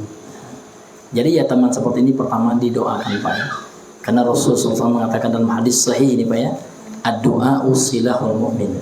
Dan termasuk doa yang mustajab adalah mendoakan saudara kita tanpa sepengetahuannya. Ini sebutkan dalam hadis yang sahih. Ya, jadi kita doakan Pak, ya Allah berikanlah hidayah sama temanku ini, ya Allah hidayah taufik. Dia sudah paham itu hukumnya haram, kok dia lakukan terus. Ya, mudah-mudahan Allah ya memberinya hidayah taufik. Dan setelah itu kita ingatkan dia, nasihati dia dengan cara yang baik. Karena agama kita adalah nasihat, ad-dinun nasihah. Kemudian Allah suruh kita saling nasihat menasihati Pak ya, dalam kebaikan, dalam kesabaran. Wa tawassaw bil haqq wa tawassaw. Namun dengan cara yang baik Pak. Jangan berang-berang loh aja kan. Oh, lah pandai hukumnya lah. Ini dengan cara yang baik, dengan menyentuh Pak. Bukan dengan menjatuhkan tapi menyentuh gitu ya. Nah, mudah-mudahan Pak ya, teman kita itu tersadarkan ya, dan diberi hidayah oleh Allah Subhanahu wa taala ya. Nah, itu Pak ya. Jangan bosan ya menyampaikannya. Tentu dengan bagus, karena terkadang Pak, cara penyampaian kita yang salah terkadang. Tujuannya bagus, ingin menasihati. Tapi dalam ungkapan bahasa yang dipilih itu Pak menjatuhkan, menghinakan gitu kan.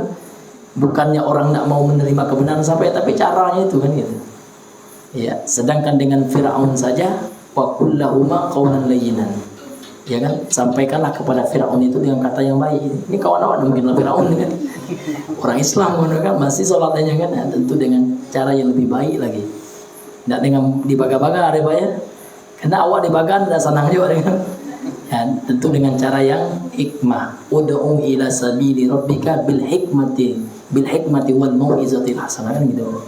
Serulah, ajak mereka ke agama Tuhanmu, beri nasihat mereka gitu kan.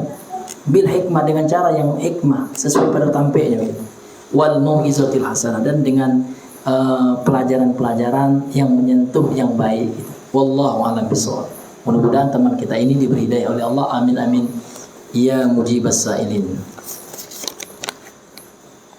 Bagaimana kalau bersedekah dengan niat ingin kurus atau diet Ustaz? Ya.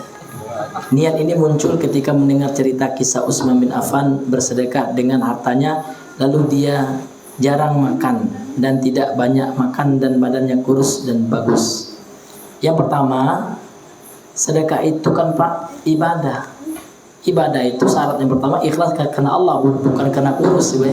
Karena Allah. Nanti mungkin ada manfaatnya. Manfaat secara duniawinya apa? Ya kurus, diet, sehat, ya kan? Puasa seperti itu juga. Puasa itu niatnya harus karena Allah. Karena puasa itu perintah Allah. Gitu ya. Itu niat pertama untuk mendapatkan pahala.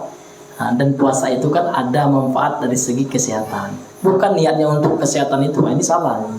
Karena banyak juga orang sekarang bersedekah, kan bersedekah ini akan dibalas oleh Allah 2 kali lipat. Jadi niatnya untuk dapat balasan di dunia itu Pak. Ini nggak benar ya. Ini namanya beramal amalan akhirat untuk tujuan duniawi. Ini nggak benar. Jadi apa? Niat kita tetap karena Allah, mendapatkan kebahagiaan di akhirat, mendapatkan surga. Itu niat yang pertama. Nanti ada khasiat ibadah itu udah. Ya, bukan itu tujuan kita untuk mendapatkan khasiat itu Pak. Namun kalau datang khasiat itu alhamdulillah. Karena setiap kebaikan yang Allah perintahkan pasti ada kebaikannya Pak. Pasti ada hikmahnya. Baik itu kebaikan di akhirat, bahkan kebaikan di dunia pun akan Allah berikan. Ini Pak, wallahu ta'ala bishawab. Jadi jangan diniatkan untuk kurus ya. Sedekah karena Allah. Sedekah untuk supaya terbebas dari siksa api neraka. Karena Allah mengatakan, karena Rasulullah mengatakan dalam hadis Sahih Bukhari, fattaqun nar. Takulah kalian dari siksa api neraka itu. Walau bisyiqqatin min tamrin, walaupun engkau bersedekah dengan sebelah buah kurma. Artinya apa? Sedekah itu bisa menghalangi dan menjadi tameng bagi seorang untuk terbebas dari siksa api neraka, dengan catatan dia ikhlas ya. Ya, bukan untuk dipuji ya, bukan bersedekah untuk apa Pak? Ya, untuk hal yang lain selain Allah Subhanahu wa taala. Mesti niat kita yang pertama adalah beribadah karena Allah Subhanahu wa taala, lillah gitu kan. Inna sholati wa nusuki wa mahyaya wa mamati lillahi lillah itu. Untuk Allah, niatnya karena Allah. Itu niat yang pertama kali dalam setiap apapun ibadahnya Pak. Apapun ibadahnya. Wallahu a'lam bishawab. Bismillah, Ustaz, bagaimana cara mendapatkan keberkahan ilmu? Yang pertama, niatnya ikhlas dalam bentuk ilmu. Ya. Kedua, amalkan ilmu tersebut. Itu. Insyaallah berkah. dan kalau bisa disampaikan ilmu tersebut. Insya Allah kalau itu kita lakukan, insya Allah ilmu yang kita pelajari berkah. Namun kalau kita belajar ilmu untuk berbangga-bangga supaya dibilang orang yang hebat, menghafal supaya dibilang hafiz gitu ya, apalagi ikut MTQ begitu ya, banyak BT ya, ada dia hanya tuh banyak BT ya kan, itu jangan Pak, tidak berkah ilmunya nanti. Jadi niatkan karena Allah Subhanahu Wa Taala, kemudian niatkan untuk mengamalkannya, kemudian setelah itu niatkan untuk menyampaikannya dan sabar gitu. Insya Allah dengan begitu, insya Allah kita akan mendapatkan keberkahan dari ilmu yang kita pelajari. Wallahu a'lam bishawab. Bismillah. Satu, Ustaz, apa kiat-kiat agar kita takut untuk bermaksiat? Yang pertama, ya, ingatlah mati. Rasulullah mengatakan aksiru bizikri hadimil ladzat, ya. Perbanyaklah mengingat penghancur kenikmatan, yaknil maut, yaitu kematian. Jadi kalau kita yakin kita akan mati, Pak, ya, maka kita akan takut berbuat maksiat. Ambo mati berkompres ya, akan disiksa oleh Allah Subhanahu Wa Taala. Dan yang kedua, mengingat siksa-siksa Allah. Atas setiap perbuatan maksiat itu akan Allah siksa, Pak. Ya, dijanjikan siksaan oleh Allah Subhanahu Wa Taala. Ini orang yang nggak sholat itu maksiat. Jadi maksiat itu ada dua kategori, Pak. Meninggalkan kewajiban dan melakukan larangan, itu maksiat sebenarnya. Nanti banyak pula tingkat-tingkatannya. Ada maksiat yang besar, nomor satu syirik yang membatalkan keislaman seorang, nauzubillah. Ya kan, nawaqidul Islam itu kan. Kemudian ada maksiat yang di bawah kesyirikan, tidak termasuk membatal keislaman. Banyak pula level-levelnya, Pak ya. Namun setiap maksiat ini harus kita tinggalkan. Bagaimana supaya kita tinggalkan? Ya, kita berdoa, Pak, kepada Allah. Allahumma a'inni ala tarkil maksiyah. Ya Allah, bantulah aku dalam meninggalkan maksiat. Karena Allah yang membolak-balikkan hati kita. Itu yang pertama, jangan lupakan doa. Kemudian kita jangan mendekati sarana yang bisa menyebabkan kita jatuh ke dalam maksiat. Allah mengatakan wala taqrabu zina. Allah enggak mengatakan wala tazni, jangan berzina kamu, enggak. Tapi Allah mengatakan wala taqrabu zina. Artinya jangan dekati sarananya yang pertama. Ya. Artinya apa? Ini enggak hanya zina ya, ini masuk pada semua jenis kemaksiatan. Jangan dekati sarananya. Kita katanya enggak mau zina, tapi sering ngechat perempuan gitu. Ya jangan chat-chatan dulu, putuskan hubungan dengan wanita yang bukan mahram. Insya Allah terbebas dari maksiat itu. Ya kan? Nah, seperti itu Pak ya. Jadi hindari sarana-sarana, sebab-sebab yang bisa menjatuhkan ke dalam maksiat. Dan kita lebih tahu Pak, seseorang itu ada memang sesuatu hal yang dia mudah terjatuh maksiat di dalamnya. Misalkan orang-orangnya hobi ngomong, Pak ya. Nah, biasanya dia ya dikit-dikit terkadang ada yang bohongnya gitu kan. Ini kan dia harus rem itu. Nah, dia harus mengontrol omongannya karena dia sering tergelincir dari segi omongan. Kadang-kadang menggibahi orang karena hobi ngomong gitu, Pak ya. Hobi apa? Mengecek. Hobi baca cerita. Terkadang cerita itu yang disampaikan enggak waktu Pak ya. Fitnah atau gibah gitu kan. Nah, itu dikontrol. Berarti dia orang yang mudah terjatuh dalam dosa lisan. Kemudian ada pula orang yang mudah terjatuh dengan dosa mata. Jajana cuk main ke pantai gitu Pak ya. Iya. Karena payahnya nahan ya kan. Nah, seperti itu Pak. Jadi kita lebih tahu ya, kita itu kelemahannya di mana gitu. Jadi kalau awak tahu kelemahan awak di mana Pak, itu yang awak wanti-wanti Pak. Ya. Kelemahannya tidak bisa bawa puasa, payah, nahan makanannya. Kalau mencari makanannya Pak, ya kan, sedang puasa pun dibatalkan puasa Pak. Ini harus berarti jangan acuk mencari di internet gambar makanan atau acuk mencari YouTube mukbang gitu ya. Mana ya, belum puasa lo tuh pas siang hari lo tuh kan, wak pahan, wak payah menahan selera kan, akhirnya batal kan, itu dihindari ya. Sebab-sebab yang seperti itu. Kemudian yang kedua, bertemanlah dengan orang soleh. Jangan berteman dengan teman yang bisa membuat kita jatuh ke dalam kemaksiatan gitu. Almaru ala dini khalili. Orang itu berdasarkan agama temannya. falyanzur ahadukum liman yukhalil, maka hendaknya kalian memperhatikan temannya siapa gitu. Berteman dengan siapa. Pilih teman-teman yang bisa mengingatkan. Ketika nengok cewek ada teman yang soleh, haram itu, alhamdulillah ada teman gitu, tundukkan pandanganmu gitu kan. Nah, jangan lupa kawan yang anda baat tuh ya, ancak tuh ya, rasaki itu mah kan. Nah, pilih teman yang soleh itu Pak, itu intinya Pak ya. Wallahu alam bisawab. Apa yang harus kita lakukan ketika kita mendapatkan tanda-tanda kemunafikan pada diri kita? Jadi bertobat Pak. Ya. Kalau seandainya ada tanda-tanda itu, ya kita bertobat ya, dan kita penuhi syarat-syarat tobat nasuha. Yang pertama, niat ikhlas karena Allah.